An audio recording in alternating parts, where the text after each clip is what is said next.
এই মেয়ে, তুমি এখানে কি করছো? আর আমার ল্যাপটপ কেন খোলা? ওমা, আপনি কখন এলেন? আমি তো ভাবলাম ল্যাপটপটা বোধহয় একা একা বোর হচ্ছে, তাই একটু সঙ্গ দিচ্ছিলাম। বেচারা সারাদিন শুধু কাজের হিসাব দেখে, একটু কার্টুন বা মুভি না দেখলে মনও খারাপ করে না। ল্যাপটপ বোর হচ্ছে না, তুমি বোর হচ্ছ। আর আমার ফাইলে হাত দিয়েছো কেন? জানো এগুলো কত ইম্পর্টেন্ট? আমার অফিসের পুরো মাসের প্রজেক্ট ডিটেলস ওখানে আছে। একটু এদিক সেদিক হলে কি হবে জানো? ইস, আপনার সব কিছুই important. File important, laptop important, office important, শুধু এই বাড়িতে আসা মেহমানদের কোনো দাম নেই, তাই না? আমরা যে 3 দিন হলো এসেছি, আপনি একবারের জন্য জিজ্ঞেস করেছেন তুলি তোমার কি কিছু লাগবে? মেহমান যদি মেহমানের মতো থাকে তাহলে সমস্যা নেই, কিন্তু মেহমান যদি চোরের মতো ল্যাপটপে গেম খেলার চেষ্টা করে তখন সমস্যা। আর তাছাড়া মেহমানদারি করার জন্য বাড়িতে মা আছেন, ভাবি আছেন। আমার কাজ মেহমানদারি করা না। আমি চোর? আপনি আমাকে চোর বললেন দুলা ভাই? দাঁড়ান, আমি এক্ষুনি আপুকে গিয়ে বলছি আপনি আমাকে অপমান করেছেন। আমি আর এই বাড়িতে থাকবো না। তুলি কথাগুলো বলেই রাগে গাল ফুলিয়ে পা দাপাতে দাপাতে দরজার দিকে এগোলো। আরাফ দীর্ঘশ্বাস ফেলল। এই মেয়েটাকে নিয়ে সে আর পারছে না। বড় ভাবির বোন হিসেবে তুলি এই বাড়িতে প্রায়ই আসে, কিন্তু এবারের আশাটা একটু অন্যরকম। তুলির কলেজ ছুটি, তাই সে লম্বা সময়ের জন্য এসেছে। আর এসে আরাফের শান্ত জীবনটাকে ঘূর্ণিঝড়ের মতো এলোমেলো করে দিচ্ছে। আরাফ দেখলো তুলি সত্যিই দরজার দিকে যাচ্ছে অভিযোগ করতে। সে দ্রুত চেয়ার ছেড়ে উঠে গিয়ে দরজার সামনে পথ আটকে দাঁড়ালো। খবরদার, ভাবিকে ডাকবে না, আর আমাকে দুলাভাই ডাকবে না। কতবার বলেছি আমি তোমার আপন দুলাভাই না, আমি তোমার দুলাভাইয়ের ভাই। মানে আমাকে নাম ধরে বা ভাইয়া ডাকতে পারো, কিন্তু দুলাভাই ডাকবে না। ওটা শুনলে নিজেকে বুড়ো মনে হয়। মোটেই না। আপনি আমার দুলাভাইয়ের ভাই, মানে আপনিও এক প্রকার দুলাভাই। সম্পর্কে তো তাই হয়। আর আমি আপনাকে ভাইয়া ডাকবো না। আপনি দেখতে মোটেও ভাইয়া টাইপের না। ভাইয়ারা হয় সুইট কিউট, আর আপনি? আমি কি? আপনি হলেন খিটখিটে বুড়ো টাইপ। সবসময় ভুরু কুচকে থাকেন, মনে হয় যেন সারা দুনিয়ার বোঝা আপনার মাথায়। খিটখিটে বুড়ো? আমি? আমার বয়স মাত্র 27, আর তুমি আমাকে বুড়ো বলছো? 27 তো অনেক বয়স। আমার বয়স মাত্র 17। সেই হিসেবে আপনি বুড়োই। আর রাস্তা ছাড়ুন, আমি আপুর কাছে যাব। কথাটি বলেই তুলি আরাফকে পাশ কাটিয়ে এক দৌড়ে রুম থেকে বের হওয়ার চেষ্টা করলো, কিন্তু মেঝের কার্পেটে তার পায়ের আঙ্গুল আটকে গেল। ভারসাম্য হারিয়ে সে হুমড়ি খেয়ে পড়তে যাচ্ছিল সামনের টি টেবিলের উপর। আরাফ চোখের পলকে হাত বাড়িয়ে দিল। তার শক্ত হাত তুলির ডান হাতটা খপ করে ধরে ফেললো এবং এক হ্যাচকা টানে তাকে নিজের দিকে ফিরিয়ে আনলো। তুলি এসে আশ্রে পড়লো আরাফের বুকের উপর। আরাফের অন্য হাতটা অজান্তেই তুলির কোমর জড়িয়ে ধরেছে সাপোর্ট দেওয়ার জন্য। মুহূর্তের জন্য সময় যেন থমকে গেল। তুলি নাক গিয়ে লাগলো আরাফের শার্টের বোতামে। আরাফের শরীরের দামি পারফিউমের একটা উগ্র সুবাস যা তুলির মাথা ঘুরিয়ে দিল। সে নিঃশ্বাস বন্ধ করে ফেলল। আরাফে স্তব্ধ। তার বাহুবন্ধনে এই চঞ্চল কিশোরীটি এখন একদম শান্ত। আরাফ অনুভব করলো তুলির হৃদস্পন্দন, যা খুব দ্রুত লয়তে চলছে। সাবধানে চলতে পারো না? পড়ে গেলে তো ব্যথা পেতে, কপালটা কেটে যেত টি টেবিলের কোনায় লেগে। আরাফের কণ্ঠে তখন রাগের বদলে মৃদু শাসনের সুর। সে আলতো করে তুলিকে সোজা করে দাঁড় করিয়ে দিল, কিন্তু হাতটা ছাড়লো না। তুলি এবার আর কোনো উত্তর দিল না, শুধু মাথা নিচু করে নিজের ওড়নার খুঁট পেঁচাতে লাগলো। 16-17 বছরের চঞ্চল কিশোরীটি এই মুহূর্তে কিছুটা শান্ত। হয়তো আরাফের ওই গম্ভীর চোখের দিকে তাকিয়ে তার বুকের ভেতরটা একটু ধক করে উঠেছে। আরাফ খেয়াল করলো মেয়েটার ফর্সা গাল দুটো লজ্জায় বা ভয়ে কিছুটা লাল হয়ে গেছে। তার চোখের পাপড়িগুলো কাঁপছে। আরাফের বুকের ভেতরটাও কেমন যেন করে উঠল। সে দ্রুত চোখ সরিয়ে নিয়ে নিজের ডেস্কে ফিরে যাওয়ার ভান করলো। আপনি আপনি আমাকে বকবেন না তো? বকার মতো কাজ করলে তো বকবই। যাও এখন, আমার কাজ আছে। আর শোনো, পরবর্তীতে অনুমতি ছাড়া আমার রুমে ঢুকবে না, আর ল্যাপটপের পাসওয়ার্ড খোলার চেষ্টা করবে না। পাসওয়ার্ড তো আমি জেনেই গেছি। কি কি করে জানলে? আপনি যখন টাইপ করছিলেন আমি আড়াল থেকে দেখেছি। Works life. ইস, কি বোরিং পাসওয়ার্ড। কেউ পাসওয়ার্ডে এসব লেখে? আমি হলে লিখতাম রাজকন্যা তুলি বা এমন কিছু। যাও, ভাগো এখান থেকে। রাজকন্যা? হুম। তুলি মাথা নেড়ে সম্মতি জানিয়ে ধীর পায়ে রুম থেকে বেরিয়ে গেল, কিন্তু দরজার বাইরে গিয়ে সে আবার উকি দিল। আরাফ তখন ল্যাপটপে মন দিয়েছে, কিন্তু তার ঠোঁটের কোণে এখনো মৃদু হাসি লেগে আছে। তুলি মুচকি হেসে মনে মনে ভাবল, খিটখিটে বুড়ো, তোমাকে আমি ঠিক করে ছাড়বো। হাসলে তোমাকে কত সুন্দর লাগে সেটা তুমি জানোই না। বিকেলের দিকে বাড়ির পরিবেশটা বেশ জমজমাট। দোতলা ডুপ্লেক্স বাড়ির ড্রয়িং রুমে বসে গল্প করছেন আরাফের মা শাইলা বেগম এবং তুলির মা সালমা বেগম। সালমা বেগম অসুস্থ, তাই তিনি কিছুদিনের জন্য বড় মেয়ে মীরার কাছে এসেছেন ডাক্তার দেখাতে। সাথে এসেছে ছোট মেয়ে তুলি। মীরা রান্নাঘর থেকে নাস্তা সাজিয়ে আনছে, মর্জিনা খালা তাকে সাহায্য করছেন। তুলি সোফায় বসে পা দুলিয়ে চিপস খাচ্ছে। কি রে তুলি, তুই আরাফের রুমে গিয়েছিলি শুনলাম। ও তো কাজ করছে, বিরক্ত করিসনি তো? ও কিন্তু কাজের সময় ডিস্টার্ব একদম পছন্দ করে না। আমি কেন বিরক্ত করব? আমি তো শুধু দেখতে গিয়েছিলাম তার ল্যাপটপে নতুন কোনো মুভি আছে কিনা। কিন্তু তোমার দেবর তো একটা রোবট, তার ল্যাপটপে শুধু ফাইল আর ফাইল, একটা গেমও নেই। তুই আর বড় হলি না। আরাফ কিন্তু এত চঞ্চলতা পছন্দ করে না। ও একটু শান্ত থাকতে ভালোবাসে। ছোটবেলা থেকেই ও এমন, নিজের জগৎ নিয়ে থাকে। শান্ত থাকতে ভালোবাসে নাকি রোবট হয়ে থাকতে ভালোবাসে? সারাদিন শুধু কাজ আর কাজ। আচ্ছা আপু, ও কি কখনো হাসে? মানে মন খুলে হাসে? মীরা বোনের কথা শুনে শব্দ করে হেসে ফেলল। তুলির গাল টিপে দিল সে। আরাফকে নিয়ে তুলির এই কৌতূহল মীরার কাছে বেশ মজার লাগলো। হাসে রে পাগলি, হাসে। তবে সবার সাথে না। ওর মনের মানুষ পেলে দেখবি ঠিকই হাসছে। আসলে আরাফের ওপর অনেক দায়িত্ব তো, তাই ও একটু গম্ভীর হয়ে গেছে। বাবার ব্যবসার হাল ধরতে গিয়ে ছেলেটা নিজের শৈশব কৌশল সব বিসর্জন দিয়েছে। মনের মানুষ? তার মনে কোনো গার্লফ্রেন্ড আছে?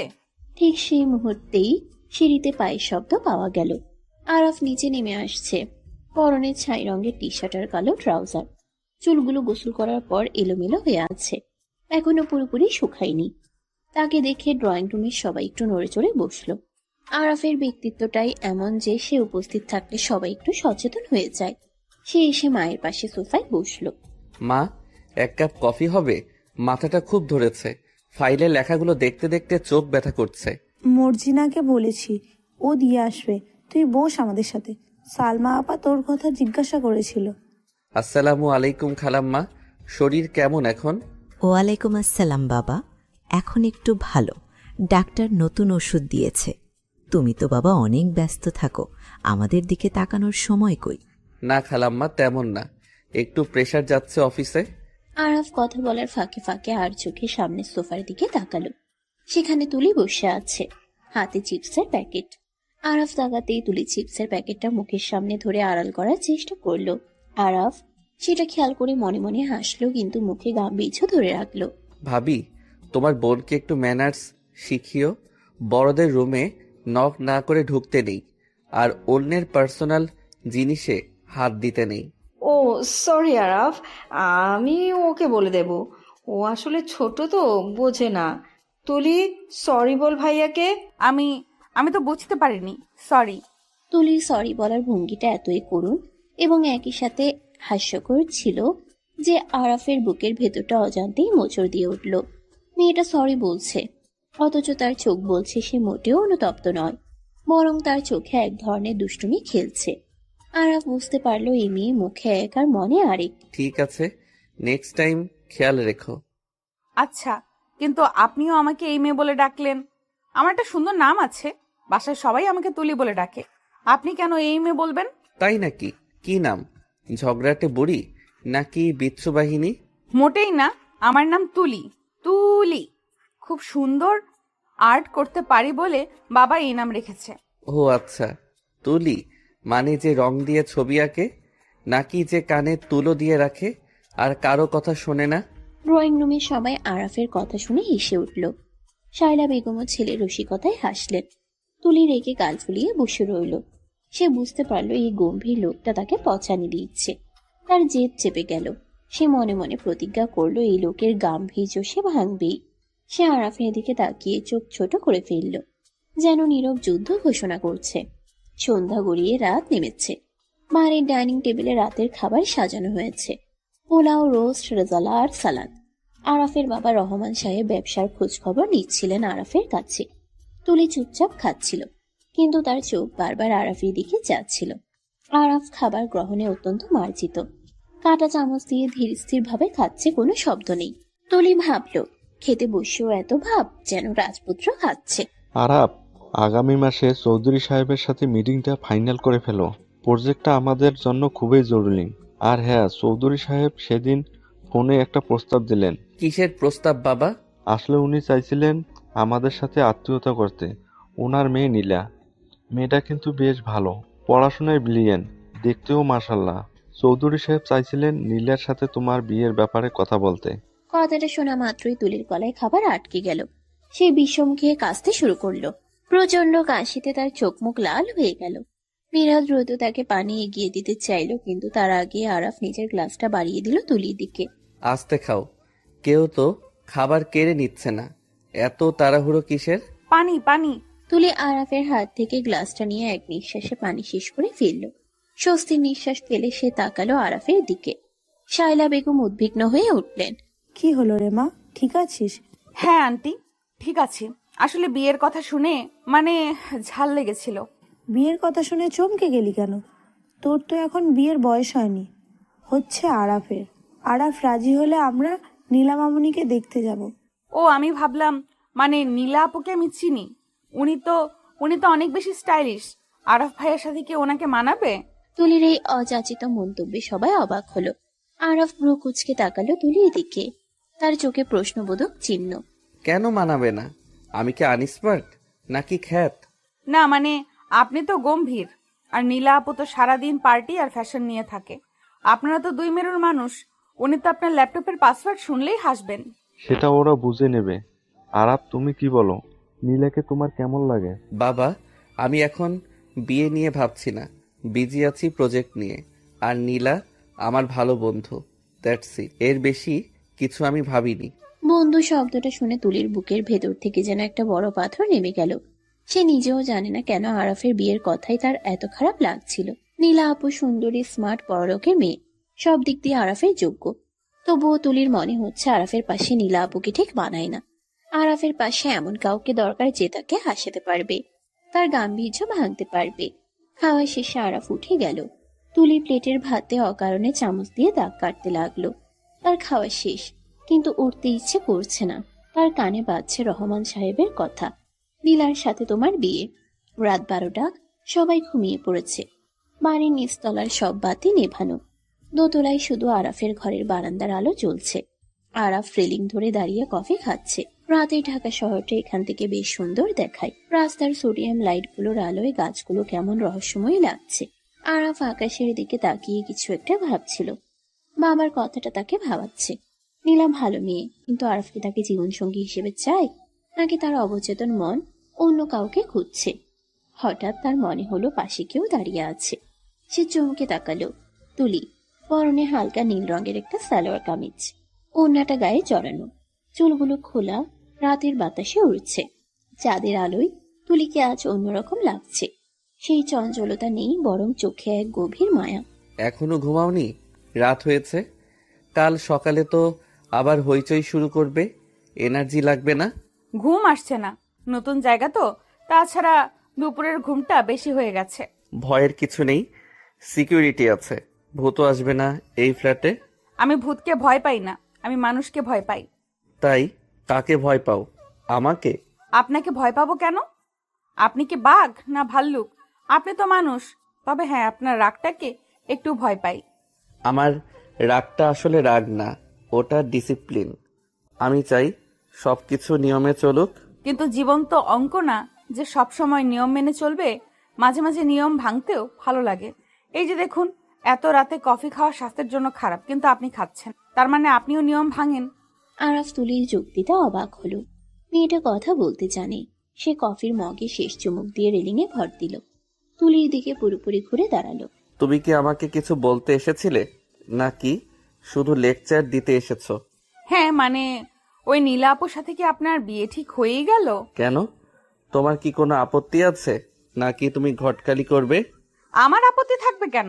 আমি তো শুধু জানতে চাইলাম। নীলা আপু তো অনেক সুন্দর, তাই না? হুম, সুন্দর, স্মার্ট, এডুকেটেড। আর যদি কেউ সুন্দর হয় কিন্তু বোকা হয়, বা একটু বেশি কথা বলে, পড়াশোনায় অতটা ভালো না কিন্তু মন ভালো, তাকে কি আপনি পছন্দ করবেন? আরাফ বুঝতে পারলো তুলি নিজের কথা বলছে। সে একটু ঝুঁকে তুলির চোখের দিকে তাকালো। দুজনের মধ্যে দূরত্ব এখন খুব কম। আরাফ তুলির চোখের তারায় নিজের প্রতিবিম্ব দেখতে পাচ্ছে। সেখানে এক অদ্ভুত আকুতি। আরাফের মনে হলো এই ছোট্ট মেয়েটির মনের ভেতর অনেক বড় কোনো আবেগ লুকিয়ে আছে। সৌন্দর্য বা পড়াশোনা দিয়ে জীবন চলে না তুলি, জীবন চলে বোঝাপড়া দিয়ে। যদি সেই বাচাল বোকা মেয়েটা আমাকে বুঝতে পারে, আমার না বলা কথাগুলো শুনতে পায়, তাহলে হয়তো তাকেই আমি বেছে নেব, সে দেখতে যেমনই হোক। সত্যি? হুম, কিন্তু সেই বোকা মেয়েটাকে তো আগে বড় হতে হবে। সে তো এখনো কার্টুন দেখে আর ল্যাপটপে গেম খেলে।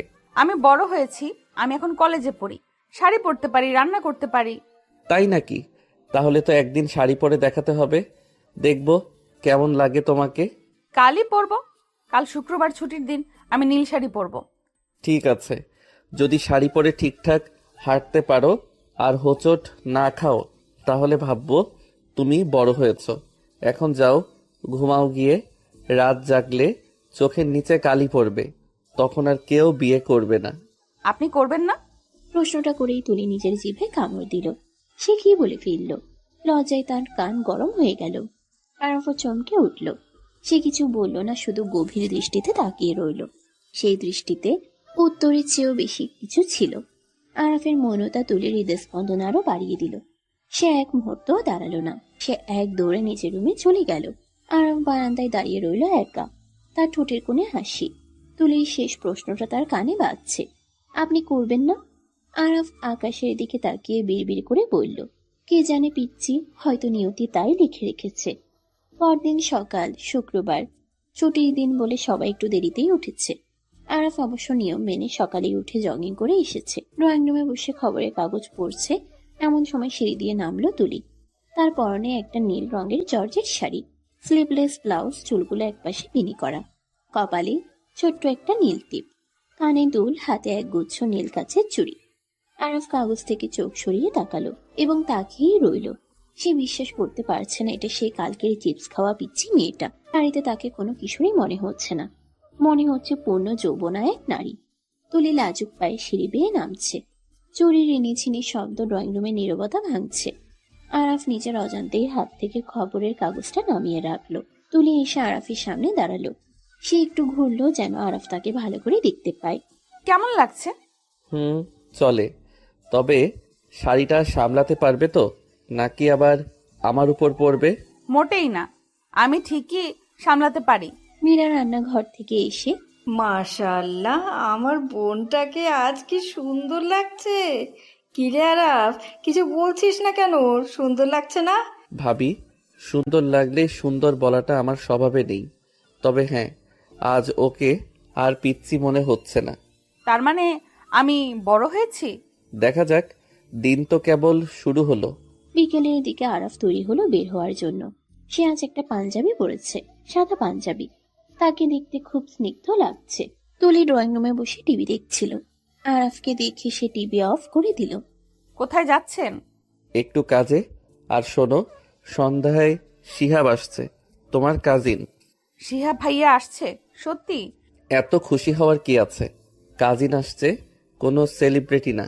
শিহাব ভাইয়া খুব মজার, আমাকে অনেক জোক শোনায় আর আমার জন্য চকলেট নিয়ে আসে। জোকস আর চকলেট? বাহ, এই তোমাদের স্ট্যান্ডার্ড। ঠিক আছে, এনজয় করো। আরাফ বেরিয়ে গেল, কিন্তু তার মেজাজটা হঠাৎ করেই খারাপ হয়ে গেল। শিহাব ছেলেটাকে সে খুব একটা পছন্দ করে না। শিহাব একটু বেশিই চালাক, আর তুলির প্রতি শিহাবের আগ্রহটা আরাফের চোখ এড়ায়নি। আরাফ গাড়িতে স্টার্ট দিল। তার মনে হলো আজ তাড়াতাড়ি বাসায় ফিরতে হবে। শিহাবের সাথে তুলির বেশিক্ষণ একা থাকাটা তার কেন জানি সহ্য হচ্ছে না। এটা কি জেলাসি? আরাফ নিজেকেই প্রশ্ন করলো। উত্তরটা সে জানে, কিন্তু মানতে চায় না। পরন্ত বিকেলে গড়িয়ে সন্ধ্যা নামছে। ড্রয়িং রুমের বড় ঝাড়বাতিটা জেলে দেওয়া হয়েছে। তুলি এখনো সে নীল শাড়িটা পরেই বসে আছে। শাড়ি পরার অভ্যাস তার নেই, তাই একটু পরপর কুচি ঠিক করছে আর চোখে দরজার দিকে তাকাচ্ছে। শিহাব ভাইয়া আসার কথা। ছোটবেলায় শিহাব ভাইয়ার সাথে তার অনেক স্মৃতি। শিহাব তাকে সাইকেলে চড়াতো, মেলায় নিয়ে যেত। সেই শিহাব ভাইয়া বিদেশ থেকে ফিরেছে। তাকে দেখার জন্য তুলির মনে একটা শিশুসুলভ উত্তেজনা কাজ করছে। কলিং বেল বেজে উঠল। মর্জিনা খালা দরজা খুলে দিলেন। ভেতরে প্রবেশ করলো শিহাব। পরনে দামি ব্র্যান্ডেড টি শার্ট আর জিন্স, চোখে স্টাইলিশ চশমা, হাতে বড় একটা চকলেটের বক্স আর ফুলের তোড়া। শিহাবকে দেখেই তুলি সোফা থেকে লাফিয়ে উঠল। শাড়ির আঁচলটা মাটিতে লুটিয়ে পড়ল, কিন্তু সেদিকে তার খেয়াল নেই। শিহাব ভাইয়া, ও মাই গড, তুমি কত লম্বা হয়ে গেছো। আরে তুলি, তুই তো পুরো হুড়পড়ি হয়ে গেছিস রে। নীল শাড়িতে তোকে তো চেনাই যাচ্ছে না, মনে হচ্ছে কোনো সিনেমার নায়িকা। শিহাব এগিয়ে এসে তুলির হাত ধরল। তুলি সংকোচ করল না, কারণ সে শিহাবকে নিজের বড় ভাইয়ের মতোই দেখে। কিন্তু শিহাবের চোখের দৃষ্টিতে ভাইয়ের স্নেহ নেই, আছে মুগ্ধতা আর লোলুপতা। সে তুলির আপাত মস্তক খুব ভালো করে পর্যবেক্ষণ করল। তুলির ফর্সা হাতে নীল চুড়িগুলো শিহাবের দৃষ্টি কাড়ল। সে ফুলের তোড়াটা তুলির দিকে বাড়িয়ে দিল। আমার জন্য? থ্যাংক ইউ ভাইয়া। আর চকলেটের বক্সটাও কি আমার? অফকোর্স, তোর জন্য তো আমি পুরো দোকান কিনে আনতে পারি। নে ধর। মীরা রান্নাঘর থেকে নাস্তা নিয়ে এলো। শিহাবের সাথে কুশল বিনিময় হলো। সবাই মিলে গল্পে মেতে উঠল। শিহাব অনর্গল তার বিদেশের গল্প বলছে, কিভাবে সে সেখানে পার্টি করতো, কত মেয়ে তার পেছনে ঘুরতো। তুলি মুগ্ধ হয়ে শুনছে। মাঝে মধ্যে শিহাব ইচ্ছে করেই তুলির খুব কাছে ঘেসে বসছে, কখনো বা হাসির ছলে তুলির গায়ে হাত রাখছে। তুলির সরল মলে সেটা পাত্তা দিচ্ছে না, কিন্তু মীরা বিষয়গুলো লক্ষ্য করে কিছুটা অস্বস্তিতে পড়ল। ঠিক সেই সময় মেইন গেটে গাড়ির হর্ন শোনা গেল। আরফ ফিরেছে। সাধারণত সে এত তাড়াতাড়ি বাড়ি ফেরে না, কিন্তু আজ অফিসে তার মন বসছিল না। ড্রয়িং রুমে ঢুকতেই আরাফের চোখ পড়ল সোফায়। শিহাব আর তুলি পাশাপাশি বসে আছে। শিহাব তুলির কানের কাছে মুখ নিয়ে কিছু একটা বলছে, আর তুলি খিলখিল করে হাসছে। দৃশ্যটা দেখা মাত্রই আরাফের রক্ত মাথায় চড়ে গেল। তার চোয়াল শক্ত হয়ে উঠল। হাতের বিফ ক্রেসটা সে একটু জোরেই সোফার পাশে রাখলো শব্দ করে। আসসালামু আলাইকুম। ঘরে কি কোনো পার্টি চলছে নাকি? এত হাসাহাসি। আরাফের গম্ভীর কণ্ঠস্বরে হাসির শব্দ থেমে গেল। তুলি চমকে তাকালো। আরাফকে দেখে তার মুখের হাসিটা মিলিয়ে গেল। সে দ্রুত ওড়নাটা ঠিক করে বসলো। শিহাব উঠে দাঁড়ালো, মুখে মেকি হাসি। আরে আরাফ ভাই, কেমন আছেন? অনেকদিন পর দেখা। শুনলাম আপনি নাকি এখন অনেক বড় বিজনেসম্যান। অ্যাপয়েন্টমেন্ট ছাড়া তো দেখাই পাওয়া যায় না। আমি ভালো আছি শিহাব। আর অ্যাপয়েন্টমেন্ট তাদের লাগে যারা কাজের প্রয়োজনে আসে। ফালতু আড্ডা দেওয়ার সময় আমার নেই। তা তুমি হঠাৎ শুনলাম বিদেশে সেটেলড হয়ে গেছো। ছিলাম তো, কিন্তু দেশের টানে ফিরে এলাম। আসলে দেশের টানে না বলে মনের মানুষের টানে বলাই ভালো। শিহাব কথাটা বলার সময় আর চোখে তুলির দিকে তাকালো। আরাফ সেটা খেয়াল করলো। তার রাগ আরো বেড়ে গেল। সে টাইটা ঢিলা করতে করতে সোফায় বসলো, ঠিক তুলি আর শিহাবের মাঝখানের জায়গাটাতে। শিহাব বাধ্য হয়ে একটু সরে বসলো। আরাফ এমন ভাবে বসলো যেন তুলিকে শিহাবের দৃষ্টি থেকে আড়াল করে রাখছে। তো মনের মানুষটা কে? আমরা কি চিনি?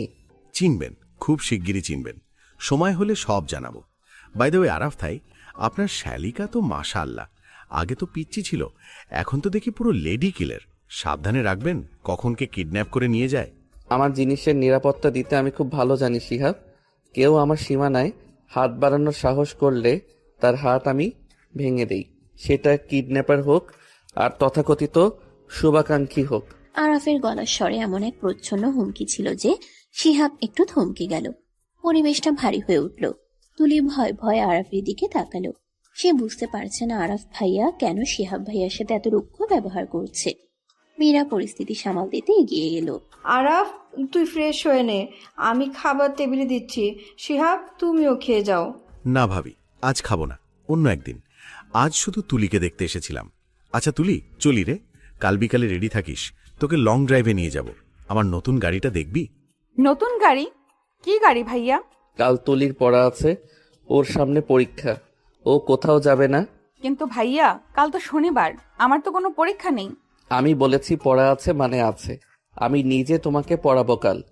ইকোনমিক্সের কিছুই তো পারো না, ফেল করার ইচ্ছা আছে নাকি? তুলি চুপসে গেল। সে বুঝতে পারলো আরাফের কথার উপর কথা বলা যাবে না। শিহাব একটু বাঁকা হেসে বিদায় নিল। শিহাব চলে যাওয়ার পর আরাফ সোজা নিজের রুমে চলে গেল। তুলির দিকে একবার তাকালোও না। রাতে খাওয়ার টেবিলে আরাফ খুব গম্ভীর হয়েছিল। কেউ তার সাথে কথা বলার সাহস পাচ্ছিল না। তুলি ভয় ভয়ে কাঁদছিল। তার মনে হচ্ছে সে কোনো অপরাধ করেছে। খাওয়া শেষে তুলি নিজের রুমে যাওয়ার জন্য সিঁড়ি দিয়ে উঠছিল। নীল শাড়িটা সামলাতে তার খুব কষ্ট হচ্ছে। কুচিগুলো বারবার পায়ের নিচে পড়ছে। দোতলার করিডোরে আসতেই হঠাৎ তার শাড়ির আঁচলটা রেলিং এর সাথে আটকে গেল। সে টান দিতেই ভারসাম্য হারিয়ে মেঝের উপর পড়ে গেল। আউচ মাগো। ব্যথার চোটে তুলির চোখ দিয়ে পানি বেরিয়ে এলো। সে গোড়ালিতে প্রচন্ড ব্যথা পেয়েছে। ওঠার চেষ্টা করলো কিন্তু পারল না। আরাফ নিজের রুমেই ছিল। তুলির চিৎকার শুনে সে এক দৌড়ে বেরিয়ে এলো। তুলিকে মেঝেতে পড়ে থাকতে দেখে তার বুকটা ধক করে উঠল। তুলি, কি হয়েছে? পড়ে গেলে কি করে? আরাফ দ্রুত তুলির কাছে বসে পড়ল। তুলি ব্যথায় কাতরাচ্ছে। আরাফ দেখল তুলির শাড়ির কুচিগুলো এলোমেলো হয়ে আছে, আর তার ডান পায়ের গোড়ালিটা ফুলে উঠছে। আরাফ এক মুহূর্তেও দেরি না করে তুলিকে পাজা কোলা করে কোলে তুলে নিল। কি করছেন? নামান আমাকে, কেউ দেখে ফেলবে। চুপ, একদম কথা বলবে না। হাঁটতে পারো না, আবার শাড়ি পরার শখ। তোমাকে না বললাম শাড়ি সামলাতে পারবে না? আরাফ তুলিকে নিয়ে সোজা নিজের বেডরুমে ঢুকলো। তাকে বিছানায় বসিয়ে দিয়ে সে ফার্স্ট এড বক্স আনতে গেল।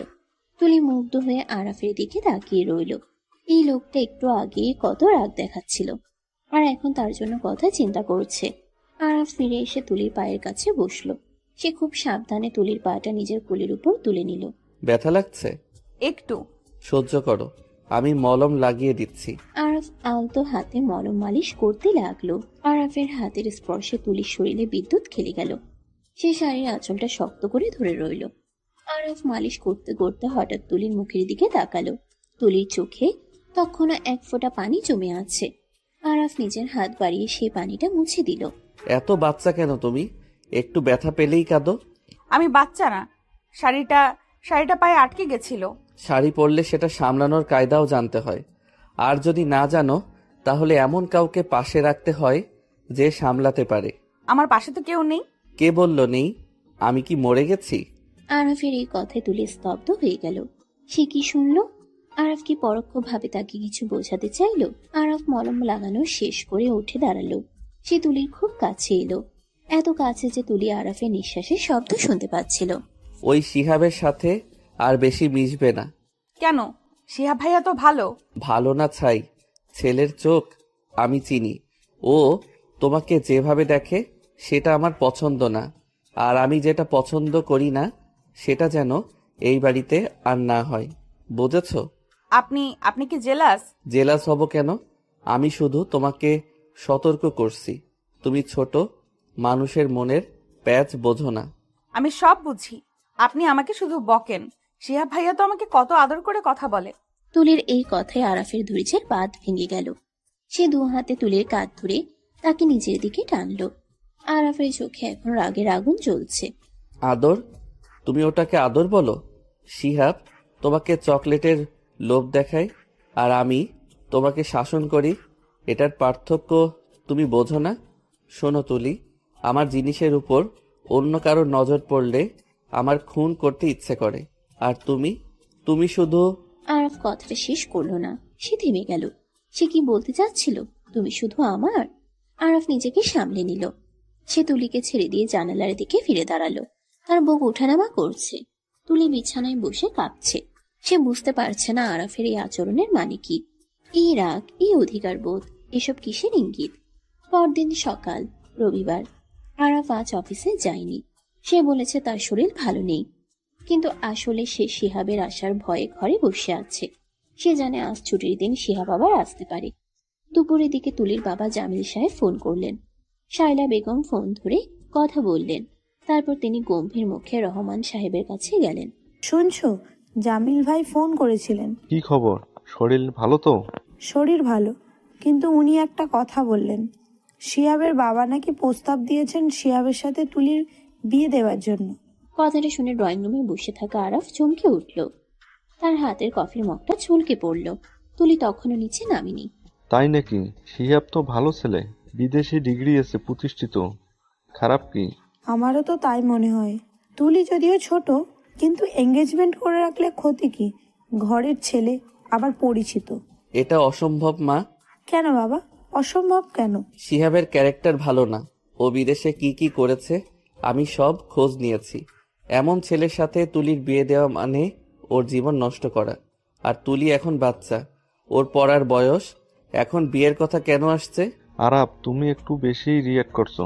শিহাব আমাদের আত্মীয়, ওর সম্পর্কে এমন কথা বলা ঠিক না। আত্মীয় বলেই বলছি বাবা। আমি চাই না তুলির কোনো ক্ষতি হোক। আমি এই বিয়ে হতে দেব না। আরাফ হনহন করে নিজের রুমে চলে গেল। শায়লা বেগম আর রহমান সাহেব অবাক হয়ে একে অপরের দিকে তাকালেন। আরাফ সাধারণত পারিবারিক বিষয়ে তো নাক গলায় না, আজ তার এই তীব্র প্রতিবাদ তাদের ভাবিয়ে তুলল। বিকেলে তুলির ছাদে বসেছিল, তার মন খারাপ। সে শুনেছে শিহাবের সাথে তার বিয়ের কথা চলছে। শিহাব ভাইয়াকে সে পছন্দ করে, কিন্তু স্বামী হিসেবে সেটা সে কখনো ভাবেনি। তার মনের ক্যানভাসে বারবার ভেসে উঠছে অন্য একটা মুখ, একটা রাগী গম্ভীর খিটখিটে বুড়োর মুখ, যে তাকে বকা দেয়, আবার পায়ে মলম লাগিয়ে দেয়। আরফ ছাদে এলো। তুলিকে রেলিং ধরে দাঁড়িয়ে থাকতে দেখে সে ধীর পায়ে এগিয়ে গেল। এখানে কি করছো? আকাশ দেখছি আর ভাবছি। কি ভাবছো? শিহাবের কথা শুনেছো তো? বিয়ের প্রস্তাবের কথা। খুব খুশি নিশ্চয়ই। বিলেত ফেরত বর পাবে, নতুন গাড়ি, অনেক চকলেট। আপনি আমাকে এত নিচু ভাবেন? আমি কি চকলেট আর গাড়ির জন্য বিয়ে করব? তাহলে কি জন্য করবে? ভালোবাসার জন্য? শিহাবকে কি তুমি ভালোবাসো? আরফ প্রশ্নটা করে তুলির উত্তরের অপেক্ষা করতে লাগলো। তার হৃদস্পন্দন বেড়ে গেছে। তুলির এই উত্তরের উপর অনেক কিছু নির্ভর করছে। আমি শিহাব ভাইয়াকে কাজিন হিসেবে ভালোবাসি, কিন্তু আমি বিয়ে নিয়ে এখন ভাবছি না। আমি পড়তে চাই। গুড। পড়ার টেবিলে মন দাও। আর শোনো, যদি কেউ জোর করে আমাকে বলবে, আমি আছি। আপনি কেন এত কেয়ার করেন আমার? আপনি তো আমাকে পছন্দই করেন না, সারাক্ষণ শুধু বকাঝকা করেন। তুলির এই অভিমানী কণ্ঠে আরাফের বুকের ভেতরটা গলে গেল। সে এগিয়ে এসে তুলির খুব কাছে দাঁড়ালো। ছাদের খোলা হাওয়ায় তুলির চুলগুলো আরাফের মুখে এসে লাগছে। বকা দেই বলে ভাবো পছন্দ করি না? বকা তো মানুষ আপনজনকেই দেয়, বর মানুষকে তো শুধু ভদ্রতা দেখায়। তাহলে আপনি আমাকে আপনি ভাবেন? ভাবি কিনা সেটা সময় হলে বুঝবে। শুধু এটা মনে রেখো, ওই শিহাবের সাথে তোমাকে আমি সহ্য করতে পারি না। কেন? কারণ কারণ তুমি আমার। এবারও আরাফ কথাটা শেষ করতে পারল না। ঠিক তখনই সিঁড়ির দরজা খুলে শিহাব ছাদে প্রবেশ করলো। বাহ, হবু শ্বশুর বাড়িতে এসে দেখি ছাদে রোম্যান্স চলছে। আরাফ ভাই, আপনি এখানে? আমি তো তুলিকে খুঁজছিলাম। আরাফ শিহাবের দিকে তাকালো। তার দৃষ্টিতে যদি আগুন থাকতো তবে শিহাব এতক্ষণে ভস্ম হয়ে যেত। শিহাব এগিয়ে এসে তুলির পাশে দাঁড়ালো। তুলি, শুনেছিস তো আঙ্কেল কি বলল? আমাদের বিয়ে, তুই রাজি তো? দেখিস, আমি তোকে রানী করে রাখবো। শিহাব, মুখ সামলে কথা বলো। এখনো কিছু ফাইনাল হয়নি। আর তুলি এখন মাইনর, ওর সম্মতি ছাড়া কোনো বিয়ে হবে না। আরাফ ভাই, আপনি এত টেনশন নিচ্ছেন কেন? ভাবি রাজি, আঙ্কেল রাজি, আর তুলি? ও তো আমাকে ছোটবেলা থেকেই পছন্দ করে। কিরে তুলি, বল আরাফ ভাইকে। তুলি চুপ করে রইল। সে আরাফের দিকে তাকালো। আরাফের চোখে এক অদ্ভুত অসহায়ত্ব। এই প্রথম তুলি আরাফের চোখে ভয় দেখল, তাকে হারানোর ভয়। তুলির মনে হলো সে যদি এখন কিছু না বলে তবে আরাফ হয়তো অনেক দূরে সরে যাবে। শিহাব ভাইয়া, আমি এখন বিয়ে করব না। আমার সামনে এইচএসসি, আমি পড়াশোনা করতে চাই। আরে, পড়াশুনো তো বিয়ের পরও করা যাবে। আমি তোকে লন্ডনে নিয়ে গিয়ে পড়াবো। ও দেশেই পড়বে, আর আমার সামনে দাঁড়িয়ে আমার ফ্যামিলি মেম্বারকে ব্রেন ওয়াশ করার চেষ্টা করো না। নিচে চলো, কথা আছে। আরাফ শিহাবের হাত ধরে এক প্রকার টেনে নিচে নিয়ে গেল। তুলি ছাদে দাঁড়িয়ে রইল। তার মনে হলো আজ থেকে এক নতুন যুদ্ধ শুরু হলো, আর এই যুদ্ধের কেন্দ্রবিন্দুতে সে আছে। কিন্তু তার যোদ্ধাকে আরাফ নাকি শিহাব? তুলির মন বলছে যে তার চোখের পানি মুছে দিয়েছে সেই তার প্রকৃত যোদ্ধা। রাতে আরাফ নিজের ঘরে পায়চারি করছে, তার মাথায় আগুন জ্বলছে। শিহাবের এত বড় সাহস, সে তুলিকে লন্ডনে নিয়ে যাওয়ার স্বপ্ন দেখায়।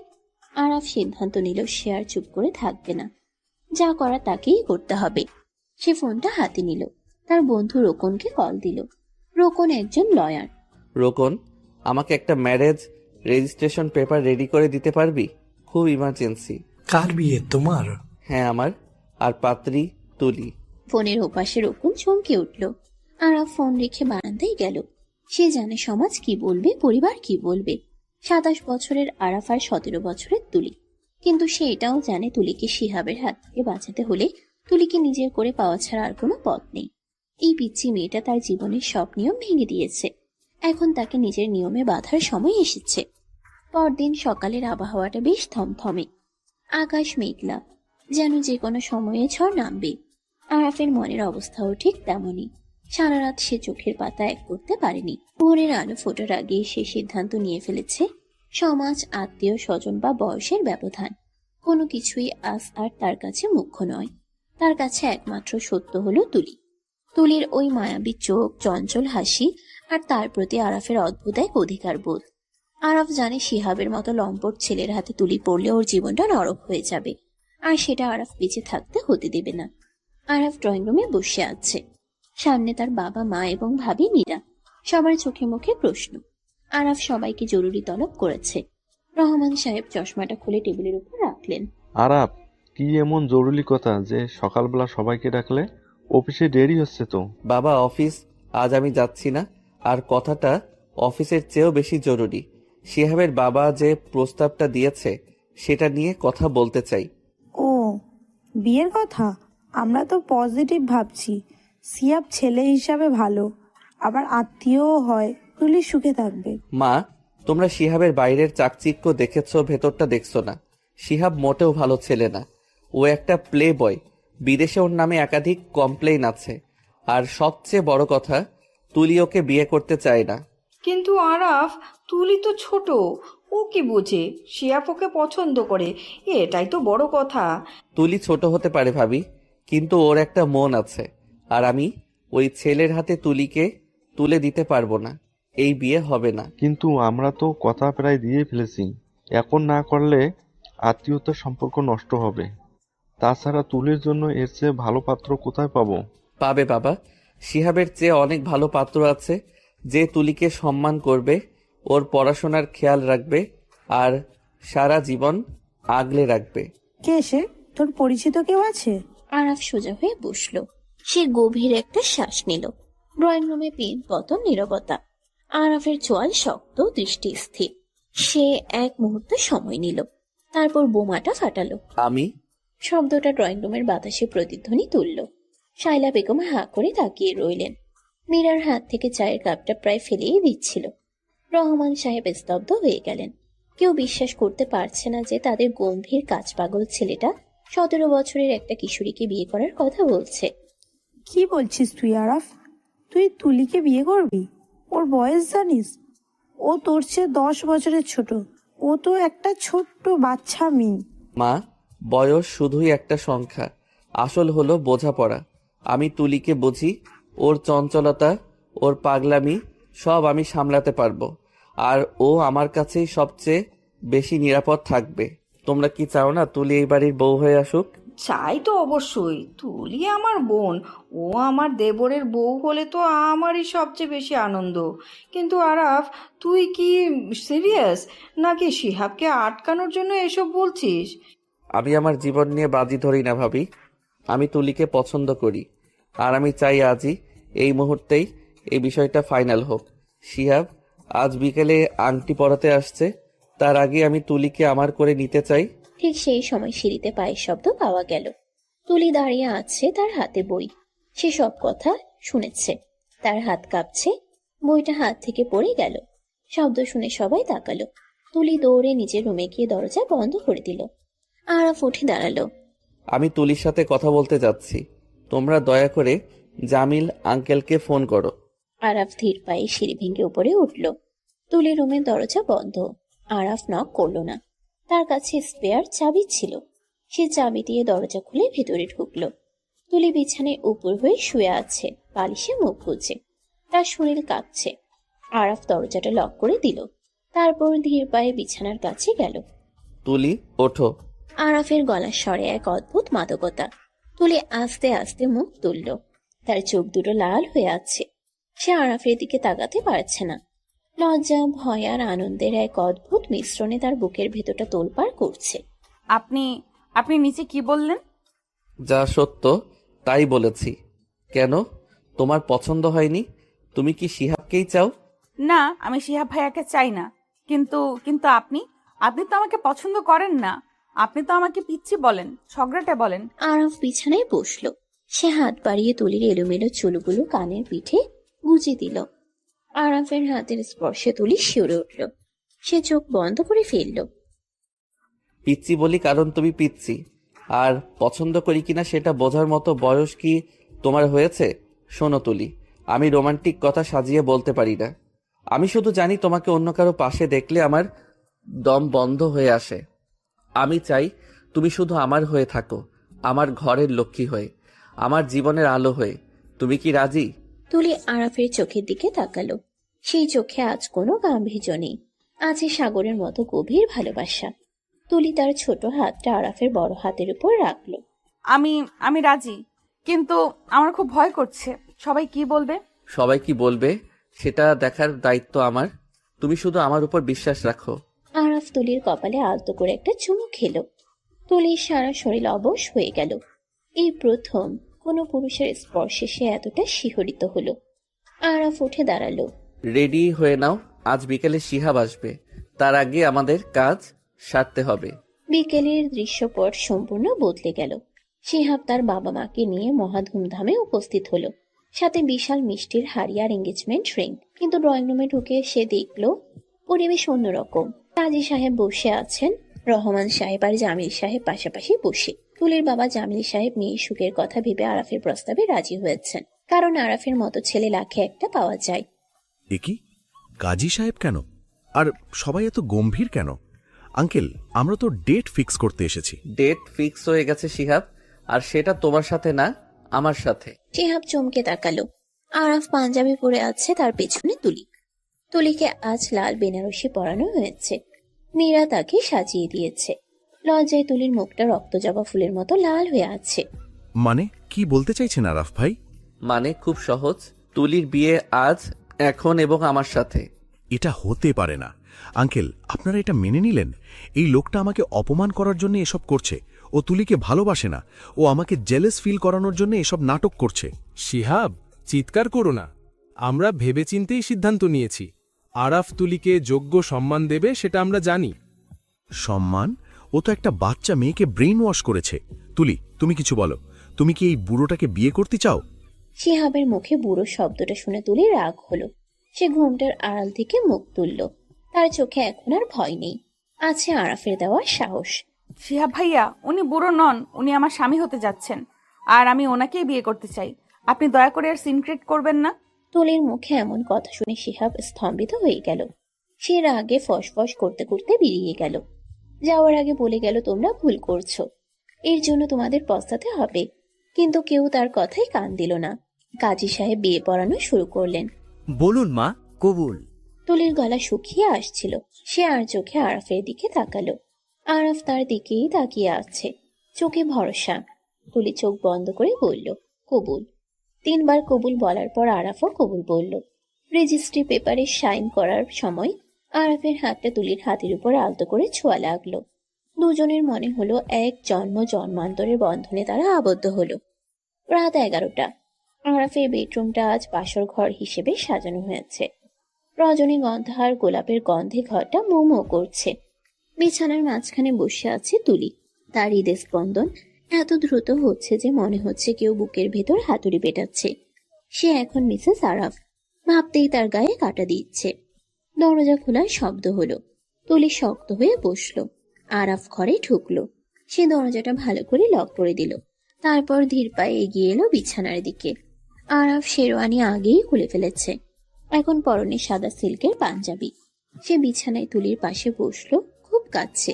কি ব্যাপার, আমার পিচ্চি বউটা কি ভয়ে পাথর হয়ে গেছে? আরাফের এই সহজ রসিকতায় তুলির ভয় কিছুটা কমলো। সে ঘুমটা নিচ থেকে তাকালো। আপনি আপনি এখনো আমাকে পিচ্চি বলছেন? আজ তো আমাদের বাসর রাত। বাসরাত তো কি হয়েছে, তুমি তো পিচ্চি, আমার ছোট্ট বউ। আরাফ হাত বাড়িয়ে তুলির মুখের উপর থেকে ঘুমটাটা সম্পূর্ণ সরিয়ে দিল। ঘরের নরম আলোয় তুলির মুখটা যেন আরো মায়াবী হয়ে উঠল। কপালে লাল টিপ, নাকে নথ, ঠোঁটে গাঢ় লাল লিপস্টিক। আরাফ মুগ্ধ নয়নে তাকিয়ে রইল। সে আলতো করে তুলির চিবুক ধরে তার মুখটা নিজের দিকে ফেরালো। তুমি জানো আজ তোমাকে কত সুন্দর লাগছে, মনে হচ্ছে কোনো অপ্সরা আকাশ থেকে নেমে এসেছে। আপনি মিথ্যা বলছেন, আমাকে তো ভূতের মতো লাগছে। এত মেকআপ, আমার অস্বস্তি লাগছে। ভূত হলেও তুমি আমার প্রিয় ভূত। শোনো, এত ভারী গয়না আর শাড়ি পরে থাকতে কষ্ট হচ্ছে না? চেঞ্জ করে নাও। আমি আমি একা পারবো না, ব্লাউজের হুকটা আর শাড়ির পিনগুলো। তুলি লজ্জায় কথা শেষ করতে পারল না। আরাফ বুঝতে পারল। সে মুচকি হেসে তুলিকে ঘুরিয়ে দিল। আরাফের ঠান্ডা হাত যখন তুলির পিঠে স্পর্শ করলো, তুলি শিউরে উঠল। আরাফ খুব সাবধানে বড় মমতায় শাড়ির পিনগুলো খুলে দিতে লাগলো। তার নিঃশ্বাস তুলির ঘাড়ে পড়ছিল, যা তুলিকে পাগল করে দিচ্ছিল। আরাফ হুক খোলার ফাঁকে তুলির কাঁধে আলতো করে একটা চুমু খেলো। তুলি চোখ বন্ধ করে ফেললো। তার হাত মুষ্টিবদ্ধ হয়ে গেল।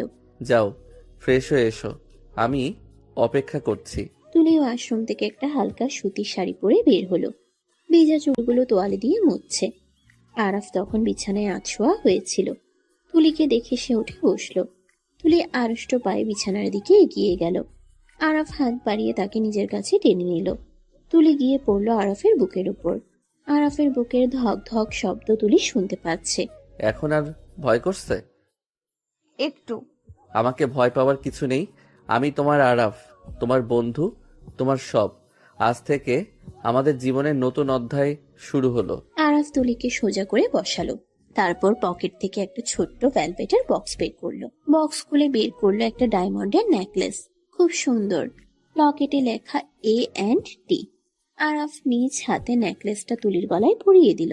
পরানোর সময় তার আঙ্গুলগুলো তুলির গলায় সুড়সুড়ি দিল। এটা তোমার বিয়ের গিফট, পছন্দ হয়েছে? অনেক সুন্দর, কিন্তু আমার তো আপনার জন্য কিছুই নেই। আমি তো শুধু ঝামেলা নিয়ে এসেছি। তোমার চেয়ে বড় গিফট আর কি হতে পারে? তুমি আমার কাছে এসেছো, আমার ঘর আলো করেছো, এটাই আমার জীবনের শ্রেষ্ঠ উপহার। আমি তোমাকে প্রমিস করছি তুলি, আমি তোমাকে কোনোদিন কাঁদতে দেব না। তোমার পড়াশোনা, তোমার স্বপ্ন সব পূরণ করার দায়িত্ব আমার।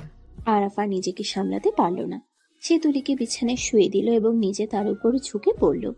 তুলি ভয়ে ও লজ্জায় চোখ বুজে ফেলল। আরাফা আলতো করে তুলির কপালে চুমু খেল। তারপর তার চোখ, নাক এবং গালে। তুলির হাত দুটো অজান্তেই আরাফের চুল খামচে ধরল।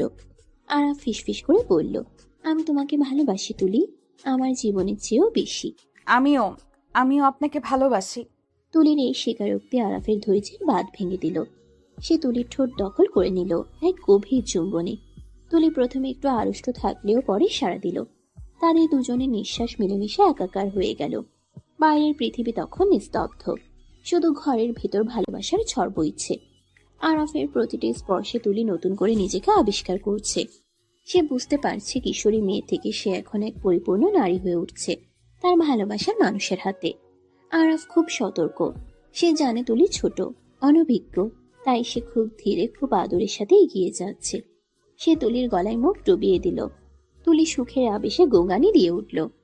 আরাফ তার কানের লতিতে দাঁত দিয়ে আলতো কামড় দিল, যা তুলির শরীরে শিহরণ জাগিয়ে তুলল। সে আরাফকে আরো শক্ত করে জড়িয়ে ধরল। ব্যথা পাচ্ছ? হুম। আজ রাতটা শুধু আমাদের, কেউ নেই আমাদের মাঝখানে।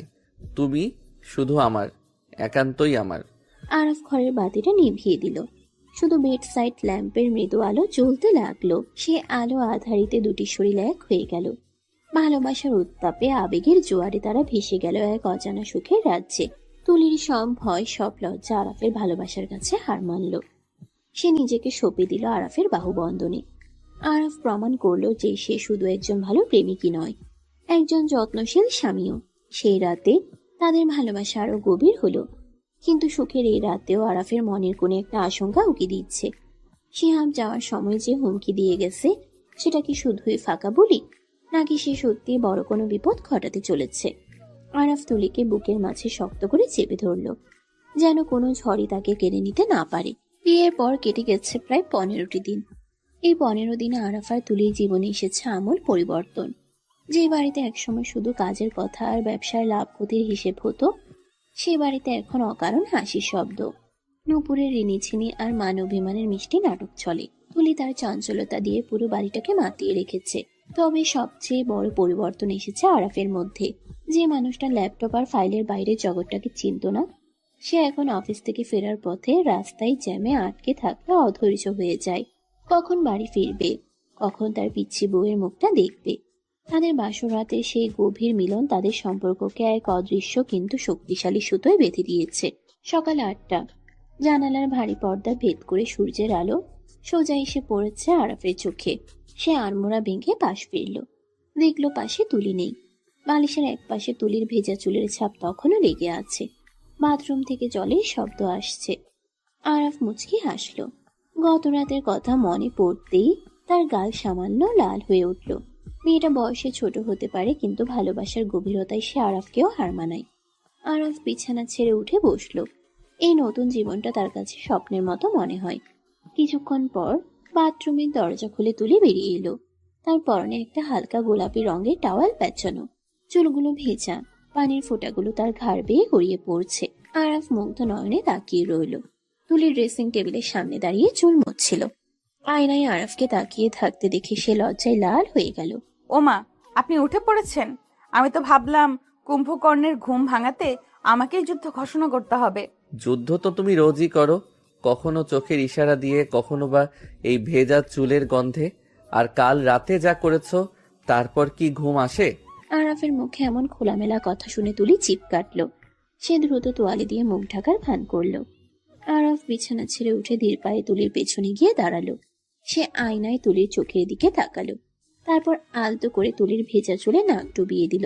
তুলির শরীর শিউরে উঠল। সে আরাফের বুকে পিঠ ঠেকিয়ে দাঁড়িয়ে রইল। সরুন তো, আমাকে তৈরি হতে হবে। আজ কলেজে একটা ইম্পর্টেন্ট ক্লাস আছে। বিয়ের পর আজই প্রথম যাচ্ছি। ক্লাস ইম্পর্টেন্ট নাকি হাজবেন্ড ইম্পর্টেন্ট? হাজবেন্ড তো ঘরেই থাকে, কিন্তু ক্লাস মিস করলে স্যার যে বকা দিবেন সেটা কে সামলাবে? আর তাছাড়া আমার ফ্রেন্ডরা ওয়েট করছে। আমি সামলাবো, প্রিন্সিপালকে বলে দেব। আমার বউকে বকা দেওয়ার অধিকার শুধু আমার। আর তোমার ফ্রেন্ডদের বলে দিও, তুলি এখন মিসেস আরাফ, ওর দিকে বেশি তাকানো যাবে না। আপনি না একটা পাগল। যান ফ্রেশ হয়ে নিন, মা নিচে নাস্তা রেডি করছেন। দেরি হলে কিন্তু মা বকবে। আরাফ আর কথা বাড়ালো না, কিন্তু বাথরুমে যাওয়ার আগে তুলির গালে আলতো করে একটা চুমু খেয়ে গেল। তুলি আয়নায় নিজের লজ্জারাঙা মুখের দিকে তাকিয়ে রইল। তার গলার নিচে আরাফের ভালোবাসার কিছু চিহ্ন এখনো স্পষ্ট। সে ওড়না দিয়ে সেগুলো ঢেকে ফেলল। তার মনে হলো পৃথিবীর সবচেয়ে সুখী মেয়ে বোধহয় সেই। কিন্তু সুখের এই মুহূর্তগুলো যে বালু ঘড়ির বালির মতো ফুরিয়ে আসছে, তা সে ঘুণাক্ষরেও টের পেল না। নাস্তার টেবিলের পরিবেশটা আজ বেশ জমজমাট। শায়লা বেগম নিজ হাতে বৌমার প্লেটে খাবার তুলে দিচ্ছেন। রহমান সাহেব খবরের কাগজ পড়ছেন, কিন্তু মাঝে মাঝে চশমার ফাঁক দিয়ে ছেলের বউয়ের দিকে তাকিয়ে মুচকি হাসছেন। আরাফ নিচে নামতেই তিনি কাগজটা ভাঁজ করে রাখলেন, তবে তার কপালে চিন্তার একটা শুকনো ভাঁজ। আরাফ, শেয়ার মার্কেটের অবস্থা দেখছিস? আমাদের কোম্পানির শেয়ারের দাম হঠাৎ করে কমতে শুরু করছে। মার্কেটে কোনো একটা রিউমার ছড়িয়েছে। বাবা তুমি চিন্তা করো না, ব্যবসায় আপস অ্যান্ড ডাউনস থাকেই। আমি অফিসে গিয়ে দেখছি ব্যাপারটা। চৌধুরী আঙ্কেলের সাথে আজই মিটিং আছে। মনে হয় কোনো রাইভাল কোম্পানি গুজব ছড়াচ্ছে। আরাফ, তুই বেশি টেনশন নিস না। নতুন বিয়ে করেছিস, একটু রিল্যাক্স থাক। ব্যবসা তো সারা জীবনই করবি। দেখ তো, তুলির মুখটা কেমন শুকিয়ে গেছে তোর চিন্তায়। ঠিকই তো, আপনি সব সময় অফিস অফিস করেন। আজ না হয় একটু দেরি করে যান, আমাকে কলেজে ড্রপ করে তারপর যান। দেরি করে গেলে তোমরাই না খেয়ে থাকবে। বউ পালতে হলে তো কাজ করতেই হবে, তাই না পিচ্ছি? তবে হ্যাঁ, তোমাকে আমি ড্রপ করব। ড্রাইভার চাচাকে ছুটি দিয়েছি। আরাফ পরিবেশটা হালকা করার চেষ্টা করলো, কিন্তু তার মনের ভেতর একটা খচখচানি কাজ করছে। গত 15 দিন ধরে শিহাবের কোনো খোঁজ নেই। সে চুপচাপ আছে। আরাফ জানে শিহাব চুপ করে থাকার পাত্র নয়। সে যাওয়ার সময় যে হুমকি দিয়ে গিয়েছিল, তোমরা ভুল করছো, এর জন্য পস্তাতে হবে, সেটা আরাফের কানে এখনো বাজে। ঝড়ের আগে প্রকৃতি যেমন থমথমে থাকে, শিহাবের এই নীরবতাও কি তেমনি কোনো বড় বিপদের ইঙ্গিত? গাড়িতে ওঠার পর আরাফ নিজেই সিট বেল্ট পরিয়ে দিল তুলিকে। তার মুখটা তুলির খুব কাছে চলে এলো। তুলির নিঃশ্বাস আটকে যাওয়ার উপক্রম। আরাফ ইচ্ছে করে একটু দেরি করছে সিট বেল্ট লাগাতে। তার চোখের দৃষ্টি তুলির ঠোঁটে। কলেজে গিয়ে কিন্তু বেশি লাফালাফি করবে না, মনে রেখো। তুমি এখন বিবাহিতা। শাড়ির আঁচল ঠিক রেখো। আমি কি বাচ্চা? সব বুঝি। আর আপনি সাবধানে ড্রাইভ করবেন, স্পিড বাড়াবেন না। গাড়ি চলছে। তুলি জানালা দিয়ে বাইরে তাকিয়ে আছে। আরাফ এক হাত দিয়ে স্টিয়ারিং ধরে আছে, অন্য হাত দিয়ে আলতো করে তুলির বাম হাতটা নিজের হাতের মুঠোয় নিয়ে নিল। তুলি চমকে তাকালো। আরাফ সামনে তাকিয়েই আছে, কিন্তু তার হাতের বাঁধন বেশ শক্ত। তুলির খুব ভালো লাগছে। এই ছোট ছোট অধিকার বোধগুলোই তাকে আরাফের প্রতি আরো দুর্বল করে দিচ্ছে। কলেজের গেটে নামিয়ে দেওয়ার সময় আরাফ বলল, ছুটি হলে আমাকে কল দেবে, আমি নিতে আসবো। অফিসে পৌঁছে আরাফ ব্যস্ত হয়ে পড়ল। তার পিএ মিসেস শ্রেনা দৌড়ে এলো, তার চোখে মুখে আতঙ্ক। আরাফ নিজের কেবিনে ঢোকার আগেই রিনা তাকে থামালো। স্যার, সর্বনাশ হয়ে গেছে। ক্লায়েন্টরা একের পর এক প্রজেক্ট ক্যান্সেল করছে। তারা বলছে আমাদের কোম্পানির সলভেন্সি নিয়ে নাকি প্রশ্ন উঠেছে। মানে কি? আমাদের ফিনান্সিয়াল রিপোর্ট তো ক্লিয়ার। কে ছড়াচ্ছে এসব? স্যার, কেউ একজন আমাদের মেইন সার্ভার হ্যাক করে কিছু ফেক ডকুমেন্ট লিক করেছে। সেখানে দেখানো হয়েছে যে আমরা গত 3 বছর ধরে ট্যাক্স ফাঁকি দিচ্ছি এবং ইলিগাল সোর্স থেকে টাকা আনছি। শুধু তাই নয়, চৌধুরী গ্রুপ অফ ইন্ডাস্ট্রিজ আমাদের সাথে পার্টনারশিপ ব্রেক করার নোটিশ পাঠিয়েছে।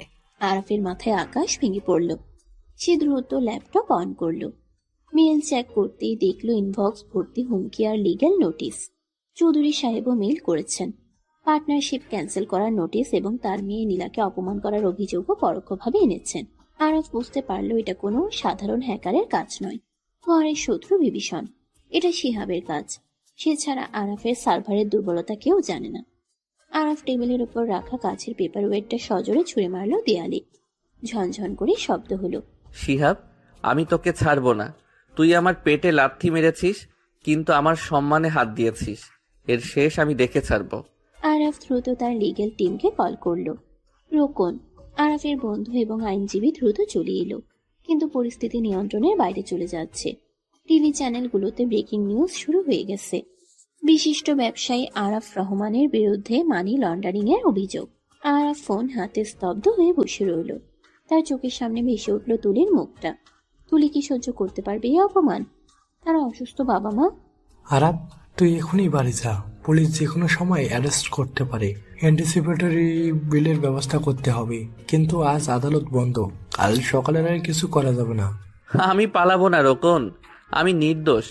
আমি পালালে সবাই ভাববে আমি দোষী। আমি ফেস করব, কিন্তু আমার চিন্তা তুলিকে নিয়ে।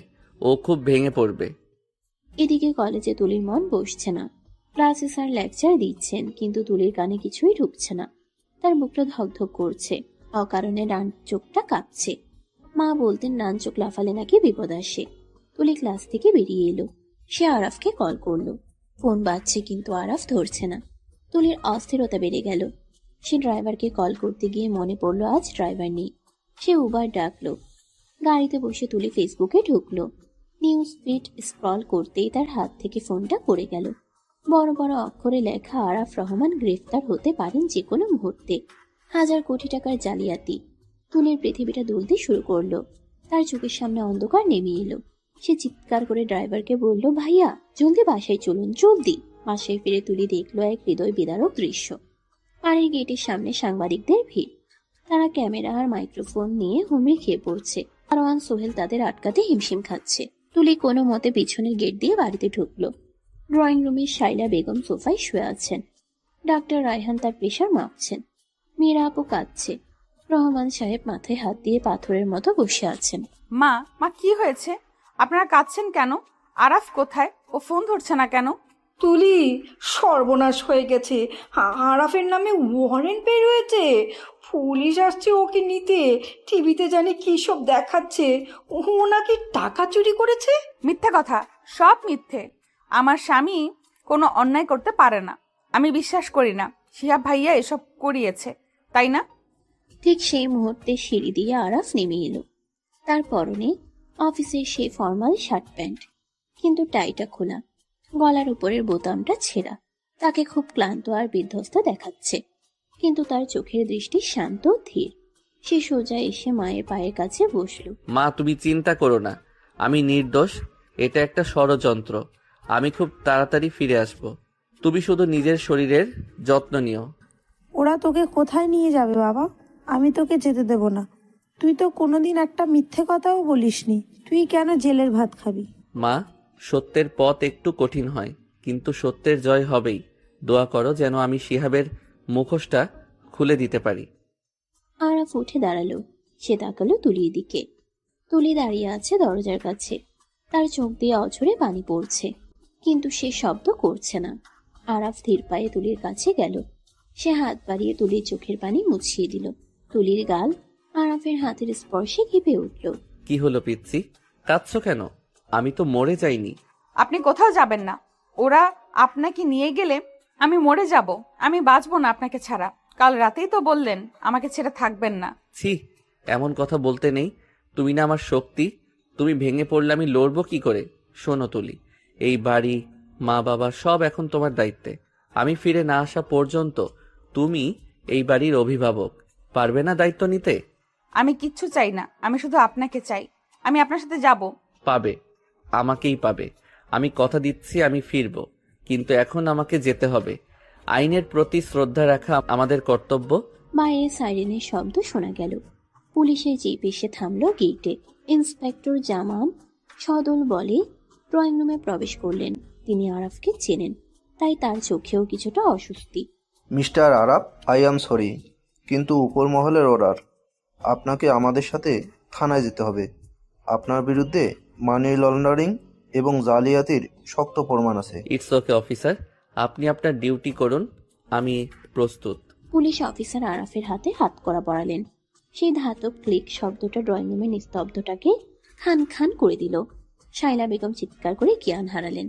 মীরা আর মর্জিনা খালা তাকে ধরলেন। তুলি এক দৃষ্টিতে তাকিয়ে রইল আরাফের হাতের দিকে, যে হাতে সকালে সে চুমু খেয়েছিল, যে হাত তাকে বিপদের থেকে আঁকড়ে রাখত। সে হাতে এখন হাত করা। তুলির শরীরে রক্ত গরম হয়ে উঠল। সে ছুটে গিয়ে অফিসারের সামনে দাঁড়ালো। অফিসার, আপনারা ভুল করছেন। আমার স্বামী নির্দোষ, তাকে ফাঁসানো হয়েছে। আপনারা আসল অপরাধীকে খুঁজুন। শিহাব সব করেছে। ম্যাডাম, আমরা প্রমাণের ভিত্তিতে কাজ করি, আপনার আবেগ দিয়ে আইন চলে না। পথ ছাড়ুন। আরাফ তুলির দিকে তাকিয়ে হাসল। সে হাসিটা করুণ কিন্তু আশ্বাসের। সে ফিসফিস করে বলল, বিশ্বাস রেখো। তারপর পুলিশের সাথে বেরিয়ে গেল। তুলি দৌড়ে গেল গেট পর্যন্ত। বৃষ্টির মধ্যে পুলিশের গাড়িটা ধুলো আর কাদা উড়িয়ে চলে গেল। তুলি রাস্তায় কাদার উপর বসে পড়ল। তার মনে হলো তার কলিজাটা কেউ ছিঁড়ে নিয়ে গেল। আকাশ ভেঙে বৃষ্টি নামলো, যেন প্রকৃতিও এই অবিচারের শোকে কাঁদছে। তুলি বৃষ্টিতে ভিজছে, কিন্তু তার কোনো হুঁশ নেই। সন্ধ্যা গড়িয়ে রাত হয়েছে। তুলি নিজের ঘরে আরাফের বিছানায় গুটিসুটি মেরে বসে আছে। তার হাতে আরাফের সেই বালিশটা, যাতে এখন আরাফের গায়ের গন্ধ লেগে আছে। সারা বাড়ি স্তব্ধ। রহমান সাহেব অসুস্থ হয়ে বিছানায়। শায়লা বেগমকে ঘুমের ওষুধ দেওয়া হয়েছে। মীরা আপু তুলিকে কিছু খাওয়াতে চেষ্টা করেছিল, কিন্তু তুলি মুখ খোলেনি। তুলির মনের মধ্যে এখন আর কান্না নেই, সেখানে এখন জন্ম নিচ্ছে এক তীব্র জিঘাংসা। সে জানে এই কাজটা কার। শিহাব। কলেজে যাওয়ার সময় সে দেখেছিল শিহাবের গাড়িটা তাদের অফিসের দিকেই যাচ্ছিল। তাছাড়া আরাফের ল্যাপটপের পাসওয়ার্ড আর সার্ভারের অ্যাক্সেস শিহাব একসময় জানতো, যখন তারা একসাথে বিজনেস প্ল্যান করত। তুলি উঠে দাঁড়ালো। সে আয়নার সামনে গেল। তার চোখের কাজল লেপটে ভূত হয়ে আছে। সে টিস্যু দিয়ে মুখ মুছল, চুলগুলো বাঁধল। এই মুহূর্তে সে আর 17 বছরের কিশোরী নয়। সে এখন আরাফের স্ত্রী, একজন যোদ্ধার স্ত্রী। আরাফ বলেছিল, তুমি আমার শক্তি। আজ সেই শক্তি দেখানোর সময় এসেছে। আরাফ, তুমি বলেছিলে তুমি ফিরবে, আমি তোমাকে ফিরিয়ে আনবো। শিহাব ভাইয়া, আপনি ভুল মানুষের সঙ্গে পাঙ্গা নিয়েছেন। আমি আমার স্বামীকে মুক্ত করবই। তুলি আরাফের স্টাডি রুমে ঢুকলো, দরজা বন্ধ করে দিল। আরাফের পার্সোনাল ল্যাপটপটা বের করলো। সে জানে না কি করতে হবে, কিন্তু তাকে কিছু একটা করতেই হবে। ল্যাপটপ অন করলো, পাসওয়ার্ড চাইলো। তুলি মুচকি হাসলো। পাসওয়ার্ডটা আরাফ কিছুদিন আগেই চেঞ্জ করেছে। নতুন পাসওয়ার্ড হলো তুলি আমার জীবন। তুলি টাইপ করলো, ল্যাপটপ খুলে গেল। সেখানে একটা ফোল্ডার ছিল, নাম ব্যাকআপ। আরাফ সবসময় সবকিছুর ব্যাকআপ রাখতো, এমনকি সার্ভার লগও। তুলি ফোল্ডারটা ওপেন করলো। সেখানে গত 24 ঘন্টার সব ট্রানজ্যাকশন হিস্ট্রি আছে। তুলি খুব মনোযোগ দিয়ে দেখতে লাগলো। হঠাৎ তার চোখে পড়লো একটা অদ্ভুত আইপি অ্যাড্রেস। অফিসের সময়ের বাইরে রাত 3টার সময় কেউ একজন সার্ভারে লগ ইন করেছিল, আর ওই সময় আরাফ ঘুমাচ্ছিল তুলির পাশে। তুলি সাক্ষী। তুলি দ্রুত তার মোবাইল বের করলো। সে কল করলো রোকন ভাইকে। রোকন ভাই, আমি তুলি বলছি। ভাবি, আমি খুব সরি। আমি আরাফের বেলের চেষ্টা করছি, কিন্তু আগামীকাল সকালের আগে কিছু হবে না। বেলের কথা বাদ দিন, আমি প্রমাণ পেয়েছি কে এটা করেছে। আরাফের সার্ভারে রাত 3টায় একটা আননোন আইপি থেকে লগ ইন করা হয়েছিল। ওই আইপিটা ট্রেস করতে হবে। আমার বিশ্বাস এটা শিহাব ভাইয়ার লোকেশন। শিহাব? কিন্তু ও তো। আচ্ছা ভাবি, আপনি ওই আইপিটা আমাকে মেসেজ করুন। আমি এখনই আমার আইটি টিমকে দিয়ে চেক করাচ্ছি। যদি এটা শিহাবের লোকেশন হয় তাহলে আর দেখতে হবে না। শুধু চেক করলেই হবে না, ওকে হাতে নাতে ধরতে হবে। আমার একটা প্ল্যান আছে। কি প্ল্যান? শিহাব ভাইয়া খুব লোভী, আর উনি আমাকে পছন্দ করেন। উনি নিশ্চয়ই এই সুযোগে আমার কাছে আসবেন, আমাকে দুর্বল ভাববেন। আমি সেই সুযোগটাই নেব। সাপকে গর্ত থেকে বের করতে হলে তো বাঁশি বাজাতেই হবে। তুলির কণ্ঠস্বরে যে দৃঢ়তা ছিল তাতে রোকন অবাক হলো। তিনি ভাবতেই পারেননি এইটুকু একটা মেয়ে এতটা ঠান্ডা মাথায় চিন্তা করতে পারে। তিনি রাজি হলেন। রাত গভীর হচ্ছে, বাইরে এখনো টিপ টিপ বৃষ্টি পড়ছে। তুলি বারান্দায় দাঁড়িয়ে আছে, তার হাতে মোবাইল। সে শিহাবের নাম্বারে ডায়াল করলো। রিং হচ্ছে, একবার দুবার। শিহাব ফোন ধরলো। হ্যালো, কে? তুলি? শিহাব ভাইয়া, আমি খুব বিপদে পড়েছি। কি হয়েছে সুইটহার্ট? আরাফের জন্য খুব মন খারাপ? আমি তো আগেই বলেছিলাম ও ক্রিমিনাল।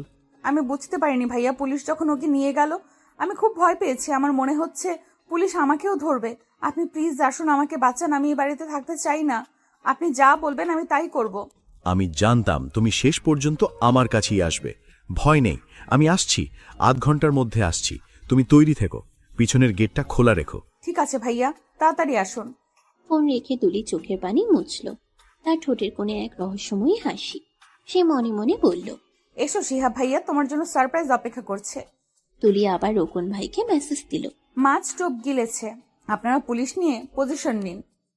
সেদিন রাতে আরাফ ছিল জেলের ঠান্ডা মেঝেতে, আর তুলি ছিল এক গভীর ষড়যন্ত্রের মোকাবিলায়। তাদের দুজনের শরীর আলাদা থাকলেও আত্মা এক হয়ে লড়াই করছিল। ভালোবাসার শক্তি যে কত প্রবল হতে পারে তা হয়তো আজ রাতে প্রমাণ করবে।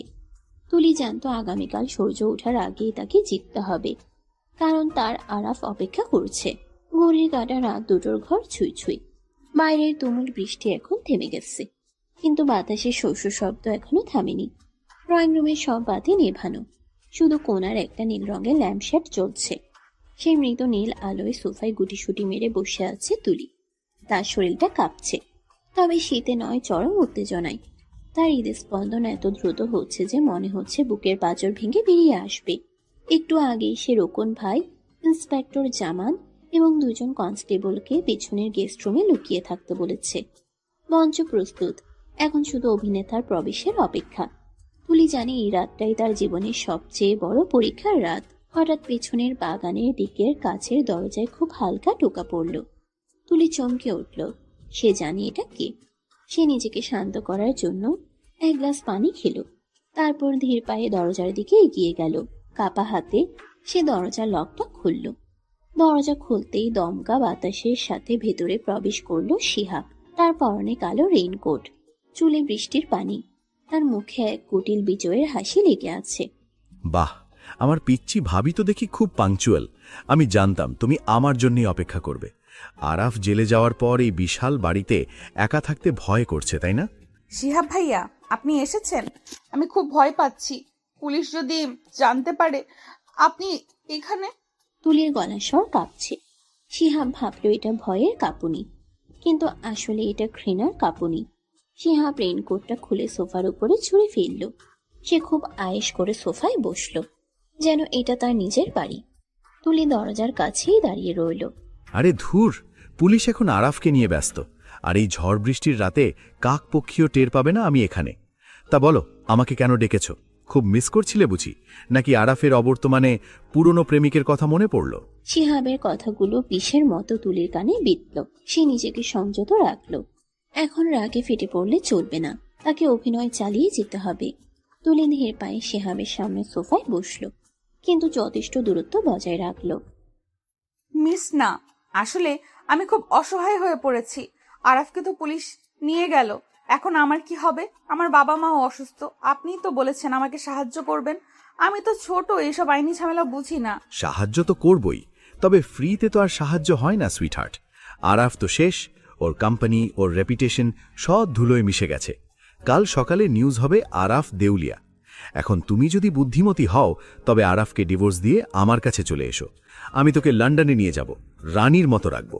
কিন্তু ভাইয়া, আরাফ তো নির্দোষ। ও যদি জেল থেকে বেরিয়ে আসে, ও যদি প্রমাণ করে দেয় যে ও কিছু করেনি। প্রমাণ করবে? অসম্ভব। আমি এমনভাবে ওর সার্ভারে ফেক ডকুমেন্ট আর মানি লন্ডারিংয়ের রেকর্ড প্লান্ট করেছি যে ও বাপের জন্মেও প্রমাণ করতে পারবে না ও নির্দোষ। রাত ৩টে যখন ও তোমার কোলে মাথা রেখে ঘুমোচ্ছিল, তখন আমি আমার ডেরা থেকে ওর আইপি হ্যাক করে সব গেম সেট করে দিয়েছি। চৌধুরী আঙ্কেলকে বেনামি মেলটাও আমিই করেছি। আরাফ পচে মরবে জেলে, আর তুমি রাজত্ব করবে আমার সাথে। শিহাব খুব তৃপ্তির সাথে হাসল। নিজের বুদ্ধির জয়ে সে অন্ধ হয়ে আছে। সে খেয়ালই করলো না যে তুলির মুখের ভয়ের ছাপটা মুহূর্তেই মিলিয়ে গেছে। সেখানে ফুটে উঠেছে এক তীব্র আক্রোশ আর বিজয়ের আভা। তুলি তার হাতের মুঠোফোনটা তুলে ধরল। স্ক্রিনে কল রেকর্ডিং অন করা, আর লাইনটা কানেক্ট করা আছে রোকন ভাইয়ের নাম্বারে। আপনি জেতেননি শিহাব ভাইয়া, আপনি হেরে গেছেন, কারণ আপনি ভুলে গেছেন আরাফের সততার সাথে এখন আমার বুদ্ধিও যোগ হয়েছে। আপনি ভেবেছিলেন আমি বাচ্চা, কিচ্ছু বুঝি না। মানে কি বলতে চাও তুমি? ফোনটা নামাও। ঠিক তখনই গেস্ট রুমে দরজা খুলে বেরিয়ে এলেন রোকন, ইন্সপেক্টর জামান এবং আরো দুজন পুলিশ। শিহাব ভূত দেখার মতো চমকে উঠল। সে সোফা থেকে লাফিয়ে উঠল, তার চোখ ছানা পড়া। সে পালানোর জন্য পেছনের দরজার দিকে দৌড় দিল, কিন্তু ইন্সপেক্টর জামান তাকে চ্যাপটে ধরলেন। মিস্টার শিয়াব, পালানোর চেষ্টা করবেন না। আপনার সব স্বীকারোক্তি আমরা শুনেছি এবং রেকর্ড করছি। সাইবার ক্রাইম এবং জালিয়াতির অভিযোগে আপনাকে অ্যারেস্ট করা হলো। এটা হতে পারে না, এটা মিথ্যে। তুলি, তুমি আমার সাথে বেইমানি করলে। আমি তোমাকে ভালোবাসতাম, আমি তোমার ভালোর জন্যই সব করেছি। ভালোবাসা? আপনি ভালোবাসার মানে জানেন না শিহাব ভাইয়া। আপনি যেটা করেছেন সেটা নোংরামি। আমার স্বামীর ক্ষতি করে, আমার সংসার ধ্বংস করে আপনি আমার ভালোবাসা পাওয়ার আশা করেন? ছি, আপনার মতো ভাইয়ের বোন পরিচয় দিতেও আমার ঘৃণা হচ্ছে। নিয়ে যেন কেউ অফিসার, আমি এই লোকটার মুখও দেখতে চাই না। পুলিশ শিহাবকে হাত করা পরিয়ে টেনে নিয়ে গেল। যাওয়ার সময় শিহাবের চোখে ছিল অবিশ্বাস আর পরাজয়ের গ্লানি। ড্রয়িং রুম আবার শান্ত হলো। রোকন এগিয়ে এসে তুলির সামনে দাঁড়ালেন, তার চোখে মুগ্ধতা। ভাবি, আমি সত্যি মুগ্ধ। আপনি আজ যা করলেন তা কোনোদিন ভোলার নয়। আরাপ গর্ব করবে আপনার জন্য। আমি এখনই এই রেকর্ডিংয়ের আইপি টেস্টিং রিপোর্ট নিয়ে থানায় যাচ্ছি। ম্যাজিস্ট্রেট স্যারের সাথে কথা বলে আরাফকে ভোরের আগেই বের করে আনার ব্যবস্থা করছি। রোকন ভাইয়া, আরাফ কখন আসবে? আমি কি সাথে যাব? না ভাবি, আপনি অনেক ধকল সহ্য করেছেন। আপনি বাসায় বিশ্রাম নিন।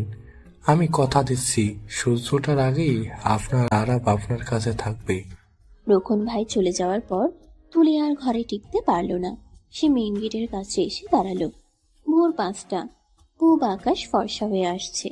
বৃষ্টির ভেজা মাটির গন্ধ বাতাসে ভাসছে। তুলি গেট ধরে দাঁড়িয়ে রাস্তার দিকে তাকিয়ে আছে। তার চোখের পাতা এক মুহূর্তের জন্যও নড়ছে না। তার মনে হচ্ছে প্রতিটি সেকেন্ড যেন এক একটা যুগ। হঠাৎ দূরে একটা গাড়ির হেডলাইট দেখা গেল। তুলির বুকটা ধকধক করে উঠল। গাড়িটা কাছে এলো, আরাফের গাড়ি। রোকন ভাই ড্রাইভ করছেন, আর পাশের সিটে আরাফ। গাড়ি থামতেই আরাফ নামলো। তার পরনে গতকালের সেই জামা কাপড়, শার্টটা কুচকানো, মুখ ভর্তি খোঁচা খোঁচা দাড়ি, চোখের নিচে কালির দাগ। কিন্তু তাকে দেখা মাত্রই তুলির মনে হলো পৃথিবীর সবচেয়ে সুন্দর দৃশ্য এটাই। আরাফ গেট দিয়ে ঢুকতেই থমকে দাঁড়ালো। সে দেখলো তার পিচ্ছি বউটা দাঁড়িয়ে আছে। তুলির চুলগুলো বাতাসে উঠছে, চোখে জল, কিন্তু মুখে এক অদ্ভুত প্রশান্তি। আরাফ তার 2 হাত বাড়িয়ে দিল। তুলি আর অপেক্ষা করলো না, সে দৌড়ে গিয়ে সোজা আরাফের বুকে ঝাঁপিয়ে পড়ল। আরাফ টান সামলাতে না পেরে 2 পা পিছিয়ে গেল। তারপর শক্ত করে জড়িয়ে ধরল তুলিকে। তুলি আরাফের শার্ট খামছে ধরে হাওমাও করে কাঁদতে লাগলো। এই কান্না কষ্টের নয়, এই কান্না ফিরে পাওয়ার আনন্দের। আরে পাগল মেয়ে, এত কাঁদছো কেন? আমি তো ফিরে এসেছি, বলেছিলাম না আমি ফিরবো। আপনি জানেন না আমি কতটা ভয় পেয়ে গেছিলাম। আমার মনে হচ্ছিল আমি নিঃশ্বাস নিতে পারছি না। আপনি ছাড়া এই বাড়িটা, এই পৃথিবীটা আমার কাছে নরক মনে হচ্ছিল। বোকা মেয়ে, আমার নিঃশ্বাস তো তোমার কাছে জমা রেখে গিয়েছিলাম। আমি কি করে তোমাকে ছেড়ে থাকবো? আমি তো জানতাম আমার ঘরে এমন এক বাঘিনী আছে যে যমরাজকেও হার মানাতে পারে। বাড়ির ভেতর থেকে শায়লা বেগম, রহমান সাহেব এবং মীরা বেরিয়ে এলেন। শায়লা বেগম ছেলেকে জড়িয়ে ধরে কান্নায় ভেঙে পড়লেন। রহমান সাহেব ছেলের কাঁধে হাত রাখলেন। এক আবেগঘন পরিবেশ তৈরি হলো। তবে সবাই বুঝতে পারলো এখন আরাফ আর তুলির একান্ত সময় প্রয়োজন। মীরা সবাইকে ইশারা করে ভিতরে নিয়ে গেল। আরাফ তুলির হাত ধরল। রুমে চলো, আমার খুব বিশ্রাম দরকার, আর আমার বউয়ের হাতের 1 কাপ কফি দরকার। বেডরুমে ঢুকে আরাফ সোফায় গায়ে দিল। সে সত্যি খুব ক্লান্ত। গত 24 ঘন্টার মানসিক ধকল তাকে নিঃশেষ করে দিয়েছে। জেল হাজতের ওই নোংরা পরিবেশ, অনিশ্চয়তা, সবকিছু মিলিয়ে সে বিধ্বস্ত। তুলি দরজা লক করে দিল। সে জানে এখন তার স্বামীকে সুস্থ করে তোলার দায়িত্ব তার। সে দ্রুত বাথরুমে গিয়ে গিজার অন করলো। তারপর আলমারি থেকে আরাফের তোয়ালে আর পরিষ্কার কাপড় বের করে রাখলো। তুলি এসে আরাফের পায়ের কাছে বসলো। সে খুব যত্ন করে আরাফের জুতো আর মোজা খুলে দিল। আরাফ বাধা দিতে চাইল। তুলি কি করছো? থাক, আমি খুলছি। একদম চুপ। আপনি এখন আমার পেশেন্ট। আমি যা বলবো তাই শুনবেন, কোনো কথা বলবেন না। তুলির এই অধিকার বোধ দেখে আরাফ মুচকি হাসলো। সে চুপ করে গেল। তুলি ওয়াশরুম থেকে গরম পানি আর তোয়ালে ভিজিয়ে নিয়ে এলো। সে পরম মমতায় আরাফের হাত মুখ মুছিয়ে দিল। আরাফ চোখ বন্ধ করে তুলির সেবা অনুভব করছিল। তার মনে হলো স্বর্গের সুখ হয়তো একেই বলে। তুলির নরম হাতের স্পর্শে তার সব ক্লান্তি যেন ধীরে ধীরে দূর হয়ে যাচ্ছে। তুমি জানো জেলে বসে আমি সারাক্ষণ কি ভাবছিলাম? কি ভাবছিলেন? ভাবছিলাম যদি আমি আর ফিরতে না পারি, যদি আমার পিচ্চি বউটাকে আর দেখতে না পাই। ওই অন্ধকার সেলে আমার দম বন্ধ হয়ে আসছিল, কিন্তু তারপর মনে হলো আমার বউ আমাকে এত সহজে ছাড়বে না। একদম না। আমি যমরাজকেও বলতাম আমার স্বামীকে ফেরত দাও, আপনি ফ্রেশ হয়ে নিন, আমি কফি নিয়ে আসছি। আরাফ শাওয়ার নিয়ে বের হলো। তুলি কফি আর স্যান্ডউইচ নিয়ে অপেক্ষা করছিল। আরাফ বিছানায় বসলো। তুলি নিজ হাতে তাকে খাইয়ে দিল। খাওয়ার পর আরাফ তুলিকে ইশারা করলো তার কাছে আসার জন্য। তুলি ট্রেটা সাইড টেবিলে রেখে আরাফের কাছে সরে এলো। আরাফ তুলিকে টেনে নিজের কোলের উপর বসালো। তুলি লজ্জায় কুকড়ে গেল, কিন্তু বাধা দিল না। আরাফ তার মুখটা তুলির কাঁধে গুজে দিল। আরাফের ভেজা চুলের পানি টপ টপ করে তুলির ঘাড়ে পড়ছে, যা তাকে শিহরিত করছে। Thank you. কেন? আমাকে বাঁচানোর জন্য, আমার সম্মান ফিরিয়ে দেওয়ার জন্য। তুমি জানো না তুলি, তুমি আমার জন্য কি করেছো। আমি ভাবতাম তুমি ছোট, তোমাকে আগলে রাখা আমার দায়িত্ব, কিন্তু আজ তুমি আমাকে আগলে রেখেছো। তুমি প্রমাণ করেছো তুমি শুধু আমার বউ নও, তুমি আমার পার্টনার। স্বামী স্ত্রী মানে তো এটাই, একজন হোঁচট খেলে অন্যজন ধরবে। আপনি আমার সিনিয়র হতে পারেন, কিন্তু বিপদে আমি আপনার ঢাল। আরাফ মুখ তুলে তুলির চোখের দিকে তাকালো। সেই চোখে এখন আর কোনো কৌতুক নেই, আছে শুধু গভীর ভালোবাসা আর কৃতজ্ঞতা। আরাফ তীর হাতে তুলির মুখের উপর থেকে অবাধ্য চুলগুলো সরিয়ে দিল। তার আঙ্গুলগুলো তুলির ঠোঁট স্পর্শ করলো। তুলি চোখ বন্ধ করে ফেলল। আমি তোমাকে খুব ভালোবাসি Tuli. I love you more than my life. আজ থেকে আর কোনো দূরত্ব নয়, আজ থেকে আমরা এক। আরাফ আর নিজেকে সংযত রাখতে পারল না। সে তুলির ঠোঁটে এঁকে দিল এক গভীর চুম্বন। এই চুম্বনে ছিল না কোনো তাড়াহুড়ো, ছিল এক দীর্ঘ অপেক্ষার অবসান। তুলির হাত দুটো আরাফের ভেজা চুল খামছে ধরল। সে নিজেকে সঁপে দিল আরাফের কাছে। আরাফ তাকে কোলে নিয়েই বিছানায় শুয়ে দিল। বাইরের ভোরের আলো তখনও পুরোপুরি ফোটেনি। ঘরের ভেতর নীল ডিম লাইটের মায়াবী আলো। আরাফ তুলির চোখের দিকে তাকিয়ে বলল, তুমি আমার সবটুকু জুড়ে আছো তুলি। তোমার এই ছোট ছোট হাত, এই মায়াবী চোখ, এই মিষ্টি হাসি, সব আমার। তুলি ফিসফিস করে বলল, আমি তো আপনারই, জন্ম জন্মান্তর আপনার। আরাফ ধীরে ধীরে তুলির কামিজের বোতামগুলো খুলতে শুরু করলো। তুলি লজ্জায় মুখ লুকালো আরাফের বুকে। আরাফ হাসলো। সে পরম মমতায় তার স্ত্রীকে আদর করতে লাগলো। আরাফের প্রতিটি স্পর্শে তুলির শরীর কেঁপে উঠছে। আরাফ তার গাল, গলা এবং ঘাড়ে ভালোবাসার চিহ্ন আঁকতে শুরু করলো। তাদের দুটি শরীর যখন এক হলো, তখন মনে হলো পৃথিবীর সব সুখই চার দেয়ালের মাঝে বন্দি। তাদের নিঃশ্বাসের শব্দ, হৃদস্পন্দনের গতি আর ভালোবাসার উত্তাপ মিলেমিশে একাকার হয়ে গেল।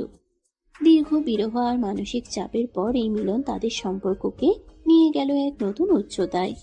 আরাফ প্রমাণ পেল তার এই পিচ্ছি বউটি শুধু বয়সে ছোট, কিন্তু ভালোবাসায় সে অনেক বড়। 1 বছর পর কক্সবাজারের সমুদ্র সৈকতের এক প্রাইভেট রিসর্ট। সন্ধ্যা নামছে, সমুদ্রের গর্জন শোনা যাচ্ছে। বিশাল ব্যালকনিতে ইজি চেয়ারে বসে আছে আরাফ। তার পরনে সাদা শীট, তার পরনে সাদা টি শার্ট আর শর্টস।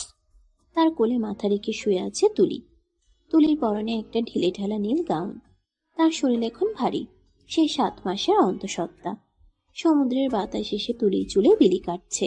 আরাফ এক হাত দিয়ে তুলির চুলে হাত বুলিয়ে দিচ্ছে, আর অন্য হাতটা আলতো করে রাখা তুলির স্ফীত পেটের উপর। শরীর খারাপ লাগছে না তো? ঠান্ডা লাগছে? ভেতরে যাবে? না, খুব ভালো লাগছে। সমুদ্র আমার খুব প্রিয়, আর সাথে যদি প্রিয় মানুষটা থাকে তাহলে তো কথাই নেই। আর আমাদের এই নতুন মেহমান, সে কি বলছে? লাথি দিচ্ছে নাকি? ও তো বাবার মতোই হয়েছে, সারাক্ষণ ছটফট করে, মনে হয় এখনই ফুটবল খেলতে নামবে। একটু আগে তো পেটে রীতিমতো ভূমিকম্প হচ্ছিল। বাবার মতো হলে তো ভালোই, স্ট্রং হবে, কিন্তু যদি মায়ের মতো হয়? মায়ের মতো হলে কি খারাপ? একদম না। যদি মেয়ে হয় আর সে যদি তোমার মতো দেখতে হয়, তোমার মতো চঞ্চল হয়, তাহলে আমি হব পৃথিবীর সবচেয়ে সুখী বাবা। আমি চাই একটা ছোট্ট তুলি আসুক আমাদের জীবনে, যে আমাকে বাবা বলে ডাকবে আর তোমাকে জ্বালাবে। আর যদি ছেলে হয়? তাহলে সে হবে তার মায়ের বডিগার্ড, যেমন আমি তোমার বডিগার্ড। তুলি আরাফের গালের খোঁচা খোঁচা দাড়িতে হাত বুলিয়ে দিল। গত 1 বছরে অনেক কিছু বদলেছে। শিহাবের 10 বছরে জেল হয়েছে। আরাফের ব্যবসা এখন আগের চেয়েও অনেক বড়, কারণ সততার জয় হয়েছে। আর তুলি, সে পড়াশোনা চালিয়ে যাচ্ছে, সাথে সংসার আর আরাফকে সামলাচ্ছে পুরো দমে। সে ভীত কিশোরী মেয়েটি আজ এক পরিপূর্ণ নারী, এক মমতাময়ী মা হতে চলেছে। আচ্ছা শুনুন, বলো। আপনি কি এখনো সে নীলা আপুর কথা ভাবেন? আবার শুরু হলো? আরে পাগলি, আমার জীবনে তুমি ছাড়া আর কোনো নারীর জায়গা নেই। নীলা, শিলা, বেলা সব বাদ। তুমি আমার শুরু, তুমি আমার শেষ। সত্যি? আকাশের ওই তারার মতো সত্যি, সাগরের এই জলের মতো সত্য। আরাফ ঝুঁকে তুলির কপালে একটা দীর্ঘ চুমু খেলো। তারপর পেটে কান পেতে অনাগত সন্তানের নড়াচড়া শোনার চেষ্টা করলো। তুলি পরম শান্তিতে চোখ বুঝল। সমুদ্রের ঢেউগুলো যেন তাদের ভালোবাসার গান গাইছে। জীবনটা মাঝে মাঝে অনেক কঠিন পরীক্ষা নেয়, কিন্তু ভালোবাসার ভিত যদি মজবুত হয় তাহলে সব ঝড়ই এক সময় থেমে যায় এবং ভোরে সূর্য ফুটে ওঠে। আরাফ আর তুলির গল্পটা শুরু হয়েছিল খুনসুটি, ভুল বোঝাবুঝি আর অমিলের মধ্য দিয়ে, কিন্তু শেষ হলো এক গভীর বিশ্বাস আর পূর্ণতায়। ভাবের পিচ্ছি বোন আজ সত্যিই আরাফের হৃদয়ের রানী, তার সন্তানের মা এবং তার জীবনের ধ্রুবতারা।